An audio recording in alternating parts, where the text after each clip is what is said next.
Magpaalam ka na sa anak mo!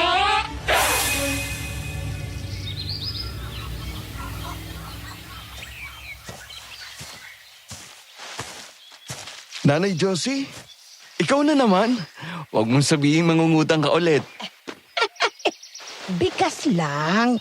Wala kasi si Eri sa kanila eh. Baka may sobra kayong bigas. Binarat ako nung ginamot ko sa kulam eh. Hindi kasya pambili ng bigas. Ulam lang nabili ko. At saka, wala pang inaabot si Steven eh. Mamaya pa yatang sweldo niya. Sige, sandali po. Ikukuha ko kayo. Pasok muna kayo, Nay. Nga pala, galing ako sa bayan kanina. Bakit parang nagkakagulo doon? May nakita akong kumpulan ng mga tao doon paglagpas ng palengke. Doon sa bakanting lote na matataas ang talahe. May nakitang bangkay doon. Madugo. Ha? Brutal ang pagkakapatay. Putol ang ulo. May gumagala daw na halimaw dito. Halimaw? Baka naman gawa lang ng nakabata kagabi. Alam mo naman ang mga gaya nila. Nawawala sa sarili. Nagmimistulang hindi tao kapag pumapatay. Daig pang sinapian. Mas matindi pa sa sapi. Pwede mo yung gumagala, naglalakad, nag-aabang ng kanyang biktima, naghahasik ng lagim. Kaya kailangan mag-ingat, lalo na sa pagkagat ng dilim. Kaya kayo ni Eris, mag-iingat kayo. Yung bigas ko.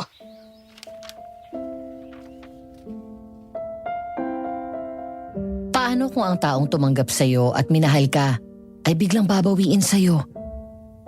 Paano mo haharapin ang bawat araw na alam mong hindi mo na siya makikita at makakausap? Nangyari na ba ito sa inyo? Feel free to post your comments below at i-share nyo naman kung may ganito kayong experience at babasahin namin. Dear Aswang Diaries and Madam Venus, it's 9:07 in the evening on a Thursday when I started writing this letter. Matagal na po akong listener ninyo at matagal na rin ako nag-iisip kung ipapadala ko ba sa inyo ang sariling karanasan ko sa aswang. Aaminin ko, hindi ko alam kung handa na akong balikan ang pinakamasakit na nangyari sa buhay ko. Ngunit gaya ng iba, gusto ko rin ibahagi sa inyo ang aking kwento at baka sakaling kapulutan ito ng aral ng inyong masugid na taga-subaybay. Uumpisan ko ang aking kwento sa gabi ng birthday party ni Mommy Claire. Happy birthday, Mom. May regalo ako sa'yo. Anak, hindi ka na dapat nag-abala. Mukha pa namang mamahalin to eh. Huwag mo nang isipin ang presyo.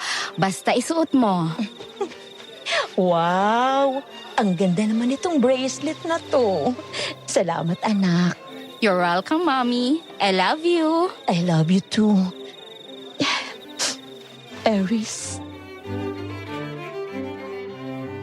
Ngumiti ako kay Mommy nang mapunta sa akin ang tingin nito habang yakap si Adi.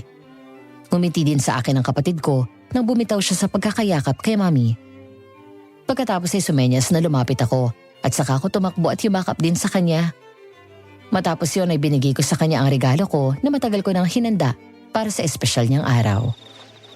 Happy birthday, Mami! Thank you, anak. Eto po regalo ko. Ano kaya to? Buksan nyo. Sana po magustuhan mo. Hindi nawawala ang ngiti ni Mommy habang binubuksan ang regalo ko. Nang makita niya ang nasa loob, agad nangilid ang luha nito habang binabasa ang maikling sulat na kasama ng regalo ko. Isang picture frame na ang larawan naming dalawa ang nakalagay. Kuha yon sa kauna-unahang birthday party ko noong 10 years old ako mula nang ma-rescue nila ako sa biological mother ko. Dear Mommy, thank you for giving me a new home and a new family. Thank you for accepting me and loving me like your own. Happy birthday, Mommy. I love you forever. Love, Aries. Anak naman eh. Pinapaiyak mo naman ako. Huwag mong kalilimutan ang palagi kong sinasabi sa iyo, ha? Anak kita. Hindi ka man sa akin galing. Pero galing ka naman sa puso ko. Opo. I love you, Mom. Oh, ayun pala ang mag-ina ko. Han, halika na dito at magbubulaw ka na ng cake mo. Naghihintay na yung mga bisita. Hi, Tita Claire. Happy birthday. Tita, Happy birthday po. Thank you, guys.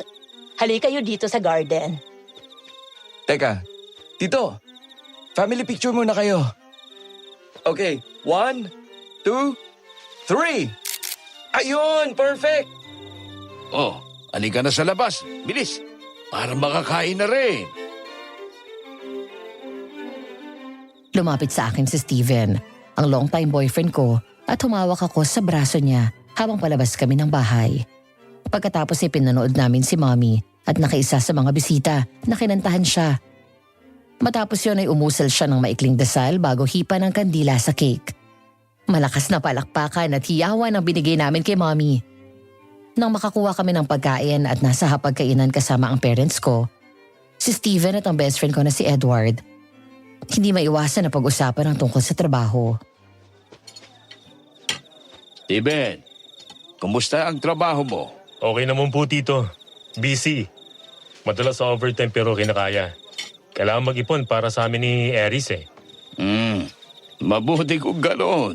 Hindi talaga nagkamali ang anak ko sa pagpili sa'yo. Oh, kumusta naman ang nanay mo? Sana ay isinama mo. Ayaw po eh. At nahihiya sa inyo tsaka may ginagamot pa siya kanina nung umalis ako. Alam mo, mabuti nga't nariyan ang nanay mo. Dahil sa mga nangyayaring kababalaghan dito sa bayan natin, kailangan natin ng magaling na albularya gaya niya. Ikaw, Edward, kumusta ang negosyo mo? Ayos naman po. Mahirap, nakakapagod. Pero ganun talaga, tiyagaan. Nakikita ko na maganda na ang kita ng coffee shop mo. At ilan na ang pinapaupahan yung pwesto sa palengke. Keep it up. Wala namang trabahong madali agad sa umpisa. Alam niyo bang high school lang ang natapos ng titi niyo? At nagkargador pa yan sa palengke. Pumasok sa negosyo, nagtiyaga siya, and the rest is history. Mabuti na lang itong dalawang dalaga ko ay masisipag din. Sa murang edad nila ay kaya na nilang patakbuhin ang negosyo namin. Pwede na ako magretiro, lalo na itong si Iris. Si Eris lang matyaga sa business, not me. Mas gusto ko pa rin sundin ang passion ko, photography. Speaking of business, tumawag si Mr. Alcantara kanina, Dad. Gusto niya magpa-schedule ng meeting sa inyo. Tungkol po sa proposal na binigay natin sa kanya. Mukha po interesado siya. Sa tingin ko makuklose natin yung deal. Mabuti kung ganun, anak. Ay, anak, ano na lang ang gagawin ko kung wala ka? Magaling talaga ang convincing powers mo. Teka, may naalala ko. Ang akala ko ba walang mag-uusap ngayong gabi tungkol sa trabaho? Hindi ako ang anak mo. Anyway, mag-enjoy kayo sa party. Halika at lapitan natin si kumpadre. Eddie, Eris, huwag masyadong magpapakalasing, okay? Yes, Mami. Huwag niyo kaming intindihan dito, Mami. Mingle with your friends. Matapos kumain nila Mommy ay tumayo na sila at nakipagsayaw at nakipagkwentuhan sa mga kaibigan nila. Kami naman ay naiwan doon sa mesa. Maya-maya ay tumayo naman si Addie. Tinungga ang laman ng wine glass niya at kumuha ulit ng isa pang baso sa dumadaang waiter. Adi, mukhang marami nang naiinom mo. Dahan-dahan. Okay lang ako, girl. Hindi pa ako lasing. Dito na ako sa loob. Oh, saan ka pupunta?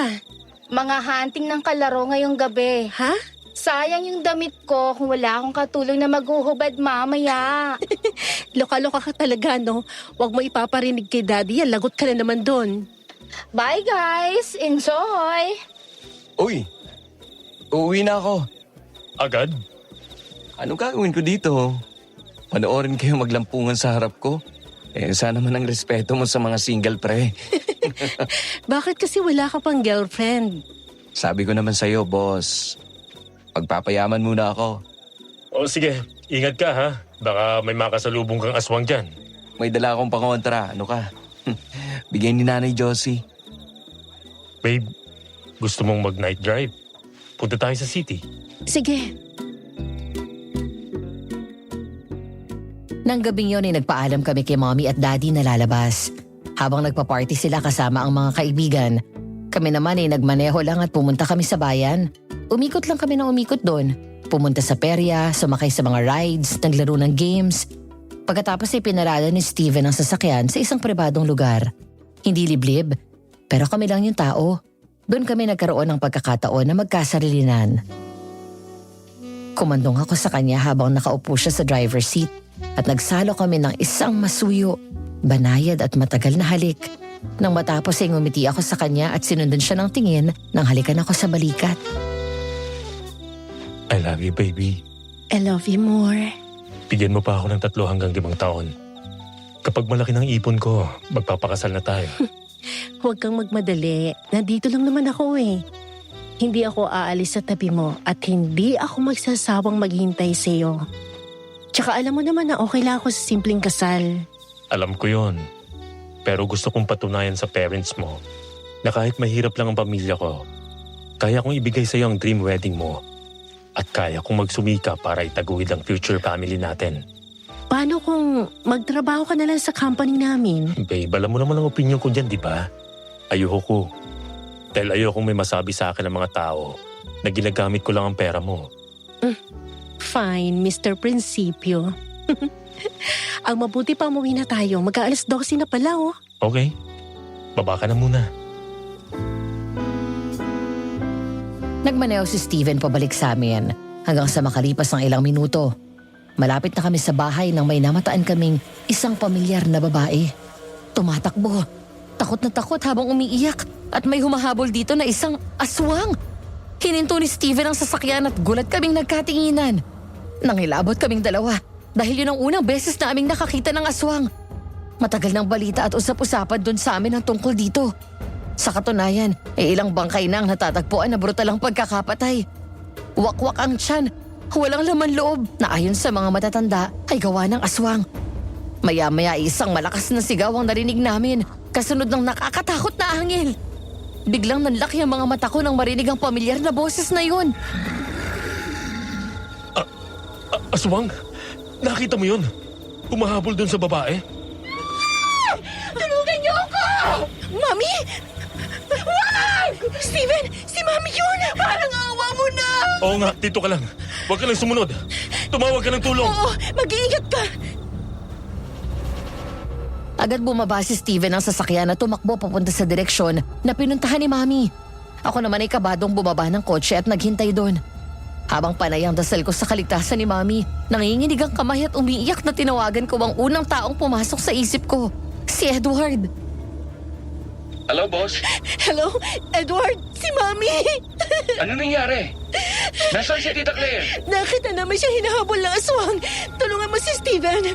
Pinuntahan niya si Mami. Nandito kami sa may palayan, yung papasok sa kakahuyan. Sige, punta na ako. Steven! Steven! Mami! Hindi na ako nakapag-isip ng tama sa mga sandaling yun, Madam Venus. Ang nais ko lang ay mailigtas ang mami ko at ang tulungan ng boyfriend ko. Namalayan ko na lang na tumakbo ako at sinundan si Steven. Ilang sandali pa, bigla akong huminto nang makitang tumatakbo siya palapit sa akin. Takot at sumisenyas na tumakbo na ako. Bigla akong niyakap ni Steven pero pumiglas ako nang makita ang mami ko. Sa mismong harapan ko, kitang-kita ko kung paano sinaksak ng aswang si Mami. Takbo, Eris! Takbo! Tumakis ka na! Mami! Mami! Magpaalam ka na sa anak mo! Takbo, anak. Tumakas ka na. Mami! No! Mami! Mami!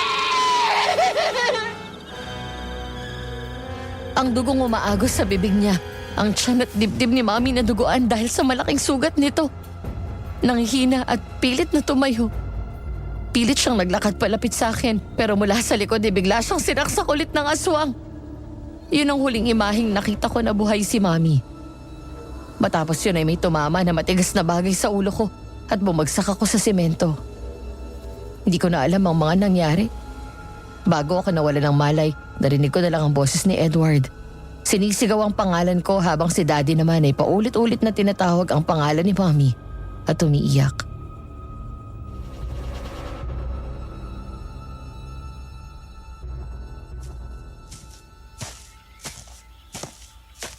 Ay, Tito Mario. Oh, Edward, iho. Napasyal ka. Alam niyo na, Regular visit po kay Aris. Naroon siya sa likod kasama si Becky at Adi. Sige po, puntahan ko na lang. Mukhang may lakad kayo ah. Alam mo na, trabaho. Kailangan kong gawin ito dahil kung pare-pareho kaming panghihinaan ng loob. Lalong walang mangyayari. Kailangan kong maging malakas para kay Aris. Gusto ko okay na ako kapag bumalik na ang anak ko. Nagpapasalamat ako, Edward, dahil nariyan ka. At hindi mo siya iniiwan. Salamat sa iyo. Wala po yun. Mahalaga si Aris sa buhay ko. Nangako po kami mula nung mga bata pa kami na walang iwanan. Siya nga pala. Pupunta po dito mamayang gabi si Nanay Josie. Sisimulan na daw po yung ritual ng mga 6:00 ng gabi en punto. Mabuti kung ganon. Sige. Uwi ako ng maaga. Ang kwento nila sa akin, mula sa loob ng bahay ay dumiretso sa garden sa likod ng bahay si Edward. Doon ay nadatnan niya ako kasama si Ate Becky na personal na nag-aalaga sa akin kasama si Adi. It has been 3 months when Mom was tragically killed. At ang nasaksihan ko kung paano ko siyang brutal na pinatay. Hindi na kayanan ng isip ko. Ang kwento sa akin ni Dad nang magkamalay ako sa ospital ay nag-hysterical daw ako. Sigaw ng sigaw at walang tigil sa pag-iyak. Paulit-ulit kong tinatawag si Mommy. Sa gabi naman ay nagigising ako mula sa paulit-ulit na bangungot ng aswang. Nawala ako sa sarili, Madam Venus. Mula nang nagkamalay ako ay tulala na lang daw ako. Hindi makausap. Parang sanggol na kailangang subuan para kumain, paliguan at bihisan. May mga oras na bigla na lang daw akong iiyak at walang makapagpatahan sa akin habang hanap ako ng hanap kay Mommy. Kahit wala ako sa sarili 3 beses daw akong nagtangka ng magpakamatay.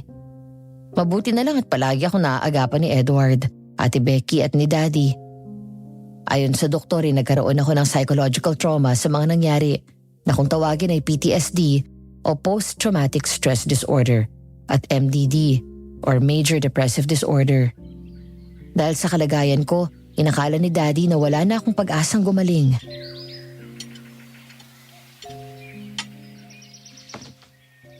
Oh, Edward, nandito ka pala. Sinasamahan ko si Aris na mag-breakfast eh. Halika, kain ka. Salamat. Tapos na. Kumusta si Aris, ate? Ganun pa rin. Tulala, hindi makausap. Namimiss ko na yung masayahin na Aris. Ang lungkot tuloy ng bahay. She's the sunshine of the family. Mula na mawala si Mami at nagkaganyan si Aris.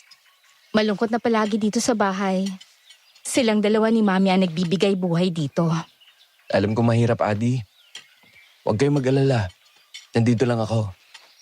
Nga pala, Ate Becky, sabi ni Nanay Josie mamayang 6:00 daw yung ritual.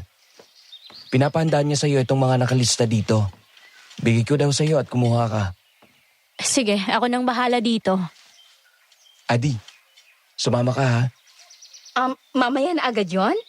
Sayang, wrong timing. Bakit naman? May lakad ka? Oo eh, may photoshoot ako. Ayon sa kwento sa akin ni Ate Becky, nang gabing yun ay pumunta nga sa bahay si Nanay Josie. Inanda niya ang mga halaman na pinatuyo, insenso, isang maliit na bote ng langis, kandila at posporo. Doon mismo sa likod bahay ay pinaupo nila ako sa isang silya. Mula sa gilid ay pinanood nila si Nanay Josie sa ginagawa nito. Kinuha ang insenso at pagkatapos ay may nilagay itong kulay itim na durog na mukhang pulbos. Manang Josie, ano po yung nilagay nyo? Asin na kulay itim para proteksyon dito sa bahay at sa katawan ni Aris. Kaya din itong itaboy ang masamang puwersang umaalikid. May nararamdaman akong hindi tama dito sa bahay niyo. Hindi naman nakulam si Aris. Nakita na natin niya nung unang beses ko siyang tinignan. Gagawin natin itong orasyon para ibalik ang katinuan niya at para hindi na siya malapitan ng mga lukob. Lukob? Ano po yun? Yun ang tawag sa aswang na pumapatay dito sa atin. Isang aswang na madaling maakit sa mga makikinang na bagay kaya ng mga alahas. Yung gustong-gusto nilang inuumik. Kaya nilang makipaghalubilo sa mga tao at magmukhang normal anuman oras kahit sa gabi. Pero kapag nagbago ang kanilang itsura at naging aswang, pumuputi ang kanyang buhok. Malalim ang itim niyang mga mata. Ang ilong niya ay gaya sa ating mga tao. Pero ang kanyang pipig ay malaki. Ang ngipin ay puro pangil, matulis at nakamamatay, gaya ng kanilang mga kuko. Kung sa araw ay iba-ibang itsura ng mga lukob. Kapag nagpalit sila ng anyo at naging aswang, ay halos pareho lang sila ng itsura. Eh Manang, yung itim na asin pwede ba yung gamitin sa pagluluto? Kaga! Ay, hindi. Asin ito na may halong abo at uling. Sabi ko na nga ba hindi? Ito talaga si Manang ang sungit. May regla ba kayo ngayon? Ano naman po ang tawag dyan sa mga dahon na yan? Ito ang mga pinatuyong dahon ng verbena, mariyang damo at sambong. Ito ang magtataboy sa mga masasamang espiritong umaaligid kay Eris. Nakahanda na ang lahat. Ang gusto kong gawin nyo ay maghawak-hawak kayo ng kamay at pumikit kayo at taimtim nyo akong sabayan ng dasal. Okay po. Pero bago tayo magsimula, Mario, pautangin mo nga muna ako kahit 500. Meron ka ba dyan? Oo naman. Bigyan pa kita ng 5,000 eh. May bonus pa kung gusto mo. Babaunin mo na naman ako sa utang. Ang sabi ko 500 lang. Ay, hindi na utang yon. Bigay ko na sa'yo. Eh, sabi mo yan eh. Oo. Deal na yon, deal. Manang talaga. Utang muna bago orasyon. Eh, baka malimutan ko kasi. Siya, sige. Simulan na natin. Albura, albura, Diyos Ama sa langit, inyong dinggin ang aming panalangin. Alisin ang takot sa puso, muling buksan ang isipan ng dalagang ito. Ibalik mo si Eris sa amin. Albura, albura, dinggin ang aming panalangin. Sinindihan ni Nanay Josie ang mga kandila sa paligid ng kinauupuan ko, maging ang insenso, at nilagay sa paanan ko. Matapos yun ay lumuhod siya at bahagyang pinaypaya ng insenso para kumalat ang usok sa paligid, saka ito umusal ng panalangin. Matapos yun ay nagdasal pa siya ng Latin. Kinuha ang mga nakabungkos na tuyong dahon at marahang hinataw yon sa ulo ni Eris, maging sa buong katawan niya. Pagkatapos ay nagdasal ulit habang hawak ang isang bote ng langis. Pinaikot sa kandila, saka pinahid yun sa noo ko. Ilang sandali pa habang nagpapatuloy kami sa orasyon na ginagawa ni Nanay Josie, bigla siyang huminto sa pagdadasal. Doon sila dumilat at nakita nila na tinapat ni Nanay ang daliri sa tenga ko, sabay pitik ng malakas. Gulat silang nagkatinginan. Nang dahan-dahan daw akong kumurap at pagkatapos ay lumingon sa paligid. Sabay tingin sa gilid ko at biglang umiyak. Doon ko nakita si Steven na umupo ng paskwat sa gilid ng kinauupuan ko. Lumingon ako kay Steven at napangiti nang nasilayan ang kanyang mukha. Gumanti siyang nangiti sa akin at muli akong umunan sa braso niya at yumakap sa kanya. Di ko rin maipaliwanag ang lahat, Madam Venus. Basta ng gabing yun ang naalala ko lang malakas na pinitik ni Nanay Josie sa tenga ko at para akong natauhan. Para akong nagising sa matagal na pagkatulog. Late na. Matulog ka na. Ayoko pa. Namiss kita eh. Para kasi ang tagal natin hindi nagkita. Nandito lang naman ako palagi sa tabi mo. Ikaw lang ang hinihintay kong bumalik. I missed you, babe. I missed you more. Gusto ko ulit mag-night drive. Halika, labas tayo. Hindi pa pwede. Hindi pa tayo sigurado kung maayos na nga ang kalagayan mo. Bukas darating ang doktor mo para tingnan ka. Sige na nga. Babe, kailangan ko na munang umalis. Baka magalit na si Tito Mario kapag nagtagal ako dito sa kwarto mo. Alam mo naman yun. conservative. Oo nga pala. Good night. Babalik ako bukas. Okay. Nang lumabas na ng kwarto si Steven ay humiga na lang ako ng maayos, saka pumikit. Maya-maya ay muli akong lumingon sa kwarto nang marinig ko na may marahang kumatok. Kasunod noon ay ang dahan-dahang pagbukas ng pinto. Muli akong bumangon nang makitang pumasok si Daddy. Emosyonal na umiti siya sa akin habang palapit at pagkatapos ay niyakap ako ng mahigpit kung saan naramdaman ko ang takot na nawala at ang kanyang pangungulila sa akin. Sa bisig niya ay bumuhos ang luha ko, lalo na nang maalala ko si Mami. I'm so happy that you're back, anak. Ang akala ko pati ikaw ay iiwan ako, anak. I'm sorry, Dad. Hindi namin nailigtas ni Steven si Mami. Wala kang kasalanan, anak. Wala. Ginawa mo naman ang makakaya mo. Mas nagpapasalamat ako na buhay ka. And I'm sorry kung nag-alala ka sa akin, Dad. Okay lang yun. Ang importante ang recovery mo. Daddy, gusto kong puntahan si Mami. Kaya mo ba? Kakayanin ko. Kasama ko naman si Steven eh. Si Steven? Yes. Tama, si Steven. Kinabukasan nga ay pumunta kami ni Daddy sa sementeryo. Sa halip na si Steven ay si Edward ang kasama namin. Pagbaba pa lang ng kotse, nakita ko na agad mula doon ang malaking pangalan ni Mommy sa lapida.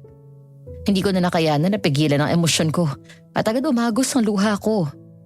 Kumigpit ang kapit ko sa hawak kong mga bulaklak nang mawalan ako ng balanse at parang nangihina ang tuhod ko. Mabuti na lang at nariyan si Edward na agad akong inalalayan. Sa tulong niya, dahan-dahan akong naglakad palapit sa mausoleo ng pamilya namin. Hanggang sa bumitaw ako kay Edward at lumuhod sa harap ng pinaglilibingan kay Mommy.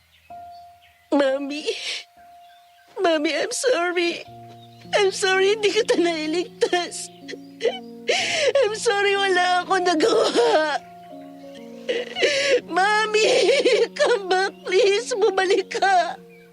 Hindi ka pa pwedeng mawala, Mami. Dad, nagsiselebrate pa tayo ng birthday niya, di ba? Bakit? Anong nangyari? Eris, anak. Calm down. Calm down, iha. Edward, hindi pwedeng mamatay si Mami. Hindi siya pwedeng mamatay. Tana. Lalong hindi matatahimik si Tita Claire kapag hindi mo tinulungan ang sarili mo. Tama si Edward, anak. Tibayan mo ang loob mo.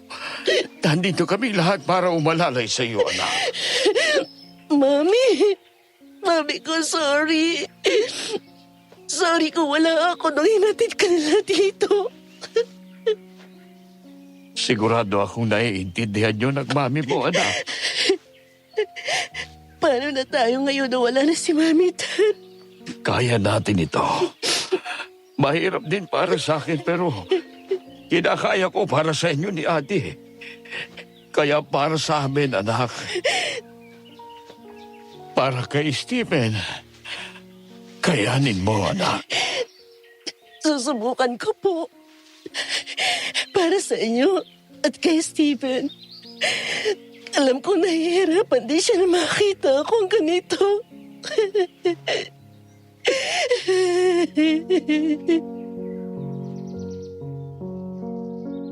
Pagkatapos namin pumunta sa sementeryo ay dumiretso kami sa mall ni Edward. Pinasyal niya ako. Binili ng damit na gusto ko. Binilan pa nga ako ng stuffed toy. Yung kapareho ng binigay niya sa akin nung bagong magkakilala pa lang kami. Nanood ng sine, naglaro sa arcade, pagkatapos ay kumain sa paborito naming restaurant. Hanggang sa pag-uwi sa bahay ay sinamahan pa rin ako ni Edward. Naroon kami sa kama at nakahiga lang ng magkatabi habang nakatitig sa kisame. May tanong ako sa'yo. Bakit si Steven bawal magtagal dito sa kwarto mo? Bakit ako dead ma? Si Tito. Kasi iba kapag kaibigan sa boyfriend. Kapag boyfriend, alam mo na. So, sa tingin talaga ni Tito harmless ako? Oo naman. Hindi ka sure dyan? Ikaw pa? Ikaw kaya ang pinaka-gentleman sa lahat ng lalaking kilala ko. Kahit halos magubad na sa harap mong mga babae may gusto sa'yo, deadma ka. Namiss ko kaya ang tunog ng tawa mo. Sorry ha, pati ikaw nag-alala sa akin. Pero anong nangyari ng gabing yon? Nung tumakbo ako palabas ng bahay matapos nating mag-usap, nakasalubong ko si Tito Mario na alalang-alala. Nakaalis ng mga bisita nun sa bahay ninyo. Nagliligpit na si Ate Becky. Tapos ang sabi niya, bigla na lang daw nagsisisigaw si Tito na nawawala si Tita Claire. Tumakbo sila palabas at doon na kami nagkasalubong. Sinabi ko sa kanya na tumawag ka kaya magkasama kaming dumating kung saan namin kayo natagpuan. Eksaktong dumating kami ay wala ka ng malay at papatayin ka na dapat ng aswang. Nataboy namin siya at doon namin kayo nakita ni Tita Claire. Si Steven? Nasaan siya? Bago ako nawalan ng malay, nakita ko pa siyang tumakbo palapit sa akin. Nandun din. Tinulungan ako na buhatin ka. Ako naman ang magtatanong sa'yo. Alam mo na 3 months kang wala sa sarili, di ba? May naaalala ka ba sa mga panahon na yon? Gaya nung nag-hysterical ka sa ospital. O kapag nagigising ka na binabangungot ka. Naririnig mo ba kami kapag kinakausap ka? Wala akong maalala. Ang last memory ko talaga ay nung gabing mawala si Mami. Okay, para ka palang comatose na gising. Ganun na nga. Pero, kumusta si Steven ng mga panahon na yon? Para kasi mula na magkamalay ako, lagi siyang wala eh. Di naman siya ganun dati ah. Okay naman siya. Naging busy lang si Steven sa work niya. Ano kasi, ang alam ko, na-promote siya kaya ganon. Talaga? Kita mo na? Na-promote pala siya, hindi sinasabi sa akin. Dati naman ako palagi ang una nakakaalam. Marami lang yung ginagawa sa trabaho. Ano yun? May nabasag. Ang akala ko nagpaalam na si Ate Becky na matutulog ng maaga. Baka gising pa. Sandali lang. Titingnan ko. Bumangon ako at sumandal sa kama nang lumabas si Edward. Maya-maya ay may narinig na lang akong malakas na sigaw. Kasunod ng tunog ng isa na namang pagbasag ng babasaging gamit. Bigla akong nag-alala sa kaligtasan ni Edward dahil baka may pumasok na magnanakaw at mapahamak ito. Kaya naman nagmamadali akong bumaba ng kama. Paghawak ko sa doorknob ay sunod kong narinig ang isang pamilyar na hangil na nagpalamig sa mga palad ko. Tulon! Mga kapitbahay! Hoy! Paano ka nakapasok dito? Naghahanap ako ng makakain.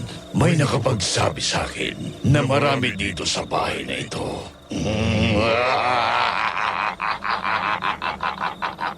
Ikaw ang pumatay kay Tita Claire, di ba? Ikaw yon. Ulan mo.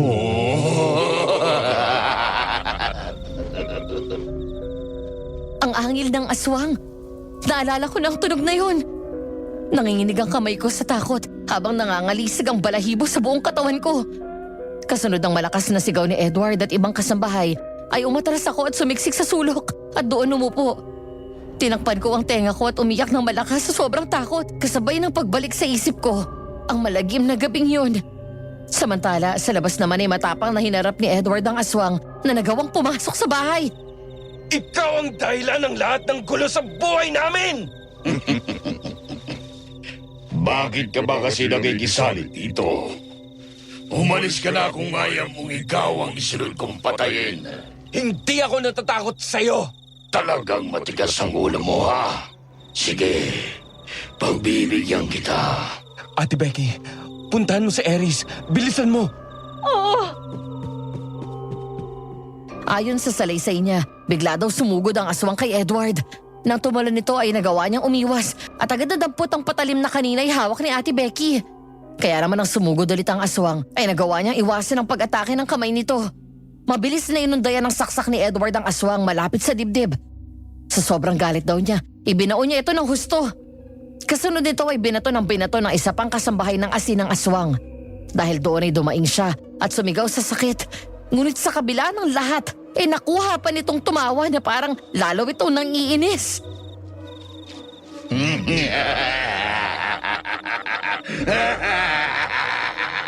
Sa tingin mo ba, Kaya mo kong patayin ng ganun lang?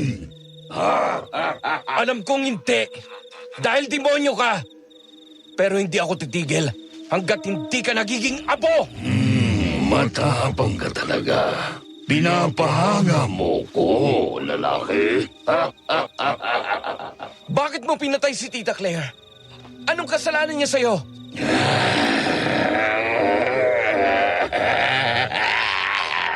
Sigurado ka bang ako yun? Ha? Ano?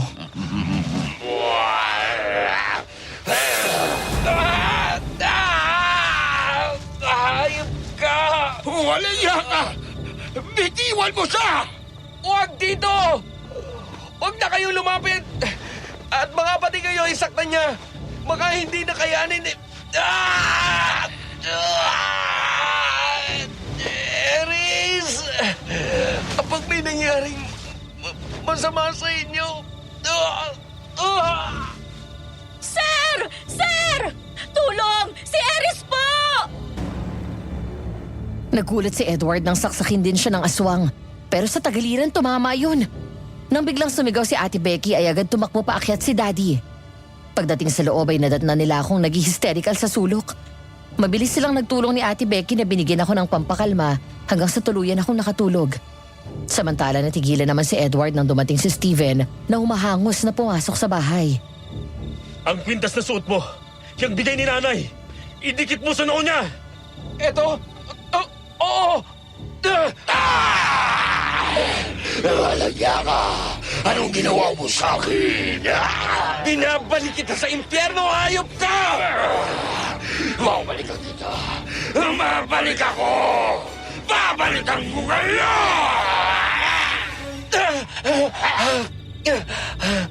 Salamat pare. Wala ka naman. Pupunta ka kay nanay ngayon para magamot ka niya. Sige, huwag kang mag-alala. Kaya ko to. Si Eris ang puntahan mo. Kailangan ka niya ngayon. Kanina ka pa niya hinihintay.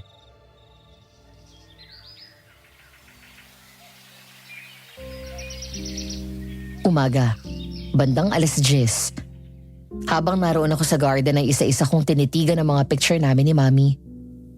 Mag-isa akong napapangiti habang inaalala sa isip ko ang maganda at maamo niyang mukha. Ilang sandali pa ay dumating si Steven. Agad kong nilapag sa mesa ang photo album at patakbo ko siyang sinalubong. Yumakap ako sa kanya at hinalikan siya ng matagal sa labi. Akala ko hindi ka na naman pupunta eh. Pwede ba naman yon? Nangako ako sa'yo kahapon, di ba? Kumusta ang trabaho mo? Ayos naman. Halika, samahan mo ako dito. May ipapakita ko sa'yo. Hinawakan ko siya sa kamay at hinila palapit sa mesa. Naupo si Steven sa harap ko at tinignan ang photo album. Nakangiting pinakita ko sa kanya yon nang isa-isa kong buklatin ang bawat pahina. Dahil sa masela na pinagdaraanan ko noong bata pa ako, ay hindi ako masyadong open tungkol sa nakaraan ko. Takot akong mahusgahan ng ibang tao, kaya maging kay Steven ay hindi ko yun sinasabi. Sa mga kaibigan ko tanging si Edward lang ang nakakaalam nito. Ikaw tong batang to? Bakit parang ibang itsura mo? Oo, sobrang payat ko dito. Malnourished pa ako dito eh. Masyado kang private tungkol sa childhood mo. Lagi mo lang sinasabi nun sa akin na ayaw mong pag-usapan. Bakit bigla yata nagbagong isip mo? Wala lang. Feeling ko handa na ako. Okay. Go ahead, babe. Nakikinig ako. Hirap magkaanak no ng parents ko dahil may problema si Mami sa matris niya. Habang si Dad, gustong-gusto nang magkaanak kaya dumadaan sila ng time na yun sa matinding pagsubok. Isang araw, umattend siya ng alumni party ng batch nila sa university. Doon nagkita sila ng dati niyang ka-fling. May nangyari sa kanila tapos nagtuloy-tuloy. Naging kabit niya yung babae. Siya ang nanay ko. Hanggang sa nakipaghiwalay si Dad dahil kinakain na daw siya ng konsensya niya. Pumayag ang nanay ko. Naghiwalay sila na hindi nalalaman ni Mami na nagkaroon siya ng relasyon sa ibang babae. Makalipas ng 2 buwan, nabuntis si Mami kay Adi. Pero hindi alam ni Daddy Nabuntis din pala ang nanay ko sa akin. Pumunta ang nanay ko sa bahay nila at pinakilala ang sarili niya kay Mami. Ang kwento sa akin ni Manang noon, sobrang nasaktan si Mami sa nalaman niya. Puti hindi siya hiniwalayan ni Tita Claire. Muntik na. Pero pinatunayan ni Dad kay Mami na nagsisisi siya sa ginawa niya. Ang alam ko nilinaw naman daw ng nanay ko na hindi siya nagpunta doon para manggulo o papanagutin si Daddy. Pumunta siya doon para humingi lang ng sustento. Eventually, nagkaayos sila. Hindi madali nung una dahil palagi nagdududa si Mami sa bawat kilos si Dad. Pero sa paglipas ng mga araw, napatunayan ni Ma'am na nagbago na siya. Kaya ayon, nagkaayos na sila ng tuluyan. Hanggang sa ipinanganak ako sa probinsya. Monthly, nagpapadala ng 10,000 pesos si Dad para sa akin. Kung ganon, paano ka namayat ng ganyan kung sustentado ka pala ni Tito? Ang hindi alam ni Dad, lahat ng perang pinapadala niya ay nilulusta ni Nanay sa bisyo.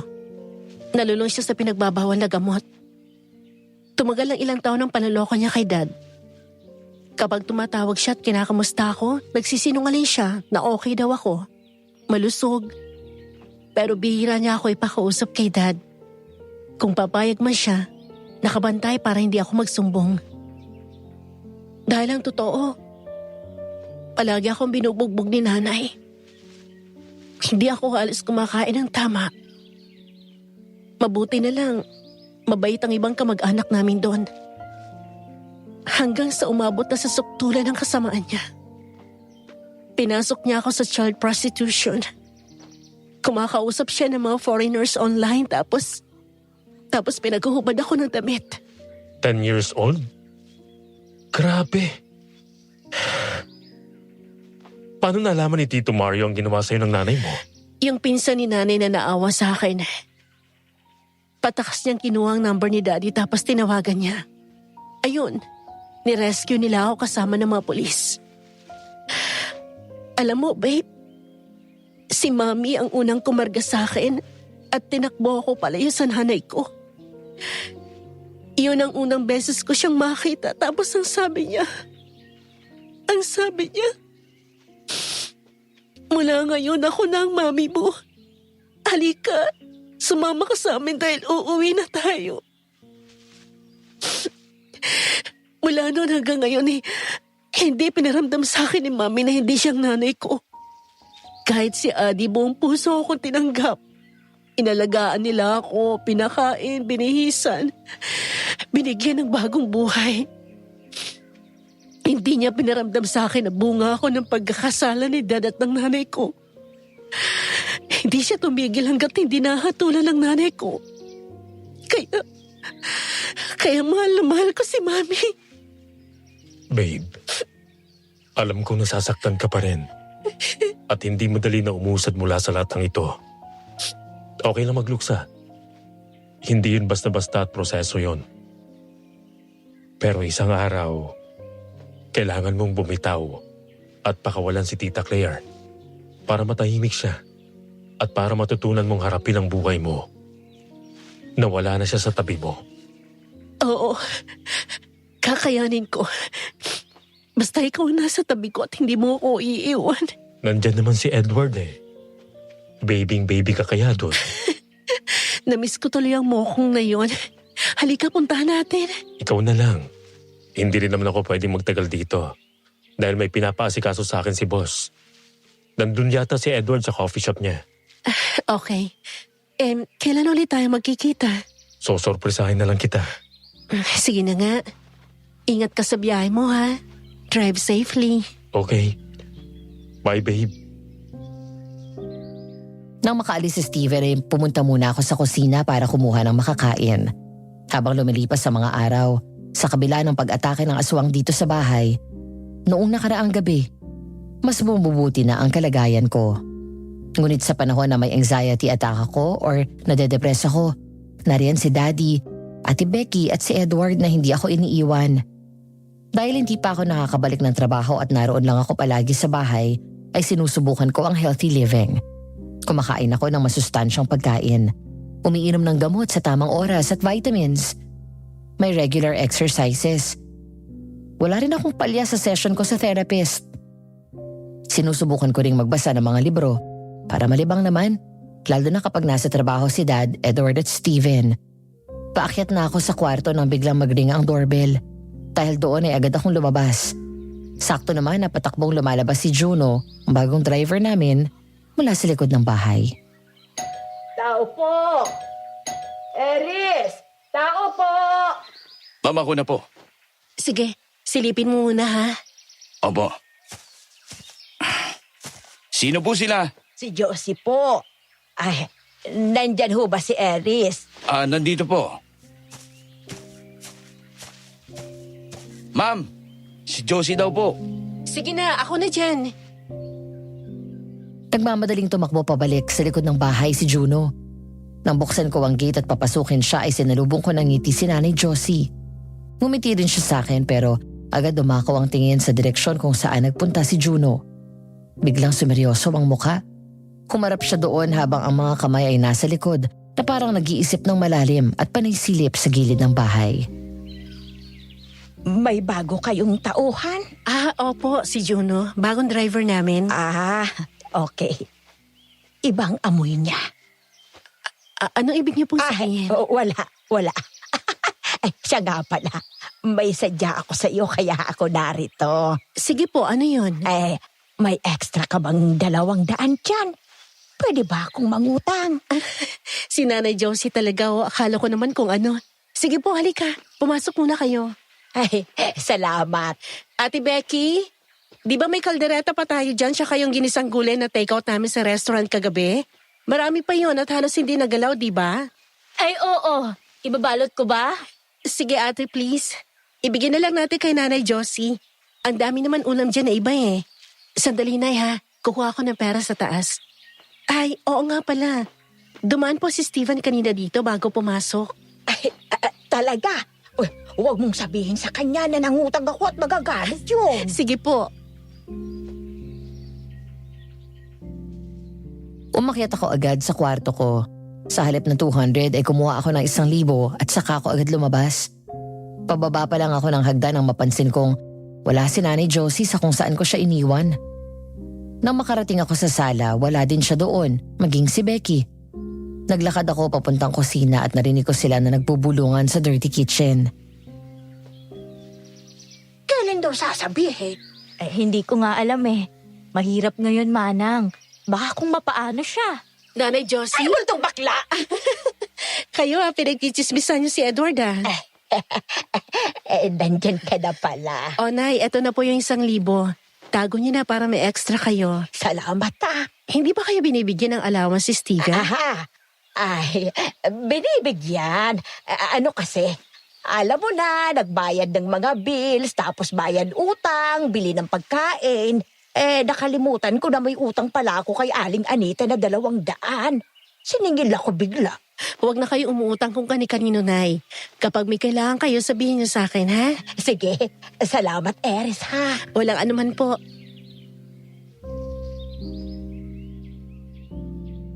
Mahigit 1 linggo na ang nakalilipas. Isa sa naisip kong activity para mas malibang ang isip ko, pumasok na barista sa coffee shop ni Edward. Bukod sa kasama ko na siya, mas masarap sa pakiramdam ko na may ginagawa akong trabaho sa halip na nakatunganga lang sa bahay.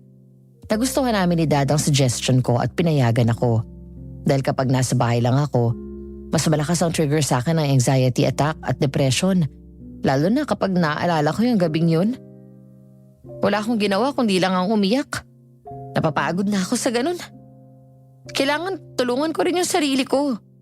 Hindi lang para kay Mommy at sa akin, kundi para sa mga taong nariyan sa tabi ko at lumalaban para sa akin.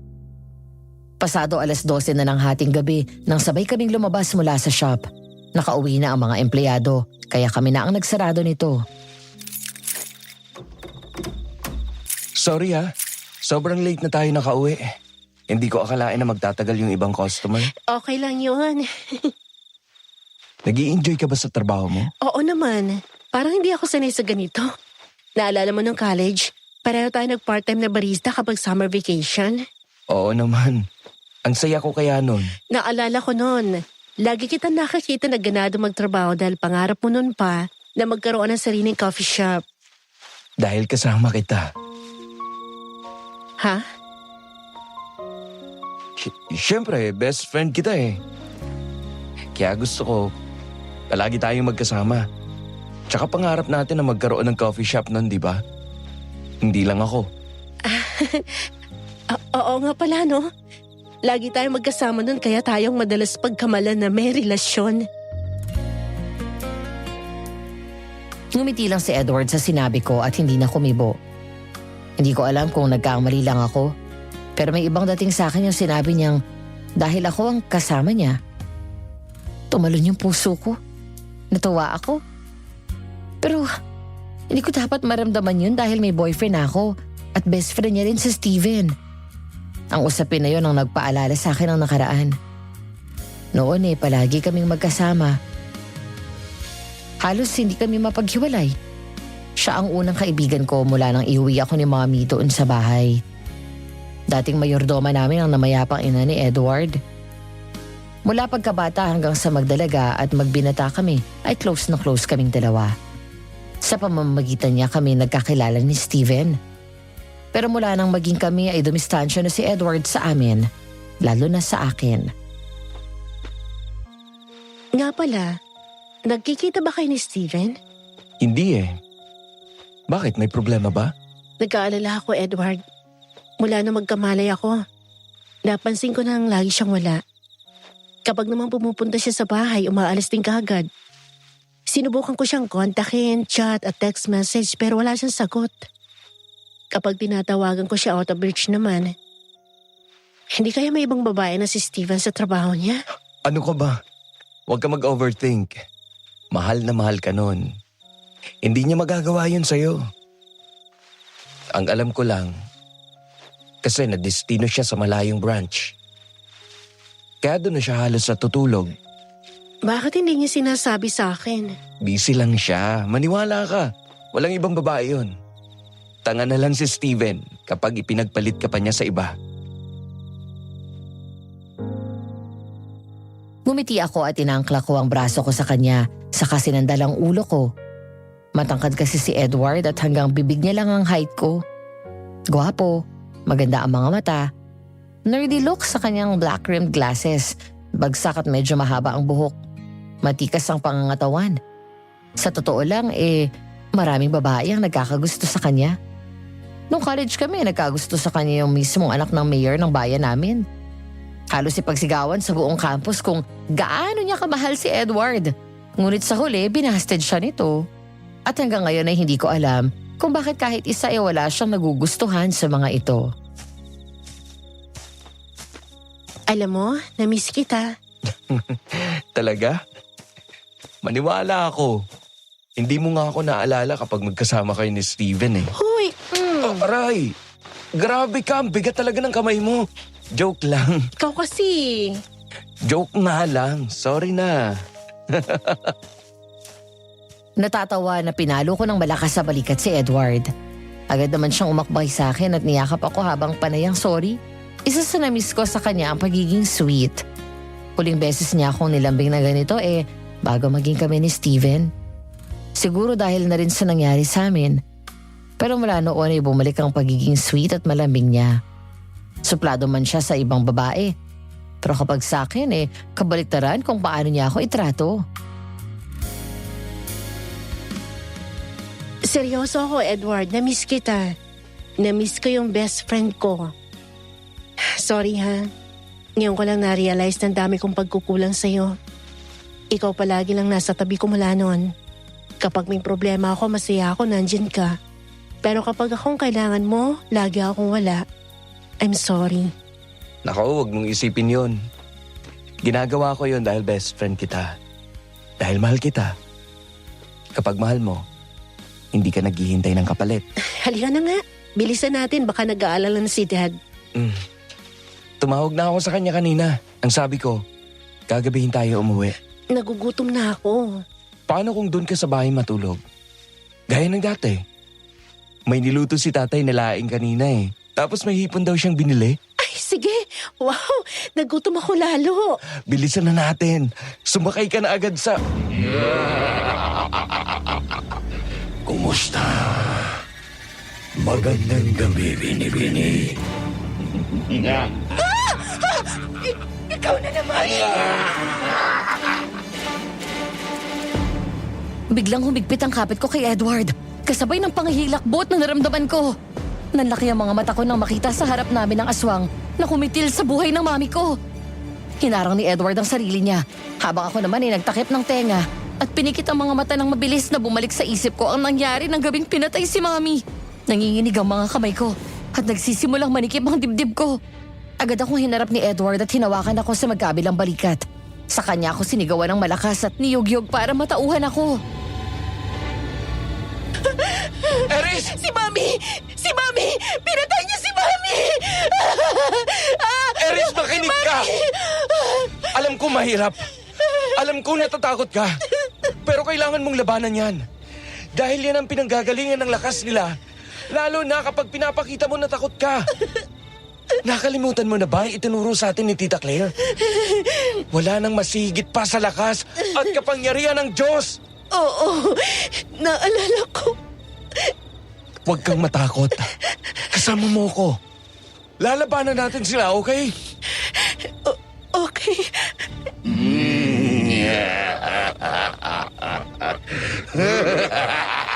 Lalabanan. Sinuwerte ka lang noong una. Pero hindi ko na kayo bibigyan ng pagkakataon. Sa kabila ng mga sinabi ni Edward, hindi naging madali sa akin ang humarap sa aswang. Mabilis akong tumakbo sa gilid ng kotse saka umiyak sa takot. Habang si Edward naman ay sinalubong ang aswang nang sumugod ito at sinubukan akong lapitan. Sinipa niya ng malakas ito sabay hampas ng bag. Nang bumagsak at akmang dadamputin ni Edward nang makalapit sa kanya ang kalaban, natakpan ko sa gulat ang bibig ko nang makitang mahablot nito ang damit niya at nagawa siyang iangat sa sahig saka binalibag sa ibabaw ng trunk ng sasakyan. Mabilis na tumunog ang alarm ng sasakyan habang nagpapambuno ang dalawa at nagtatangka ang aswang na kagatin si Edward. Hanggang sa napatingin ako sa bag niya na kumalat ang laman sa semento. Di kalayuan sa akin may nakita akong isang bote na may laman akong anong likido na may sanga ng puno. Di ko alam kung ano yun, pero may bumulong sa isip ko na kunin yun. Eris! Kaya mo yan, Eris. Kailangan mo tulungan si Edward. Magpaalam ka na sa babaeng yan dahil ikaw ang isusunod ko. Kung mamamatay man ako, hindi ngayon at hindi ako papayag na masayang ang buhay ko dahil sa demonyong katulad mo! Bitawan mo si Edward! Yes! Hayop ka!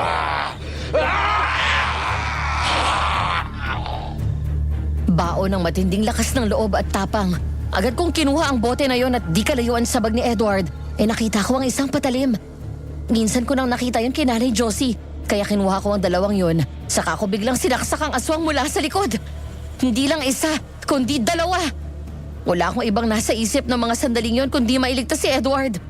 Dahil hindi na ako papayag na may mawala ulit na isa sa mahal ko sa buhay. Pagkatapos ko siyang saksakin, humarap ito at tinangka akong hablutin. Pero mabilis akong nakaatras.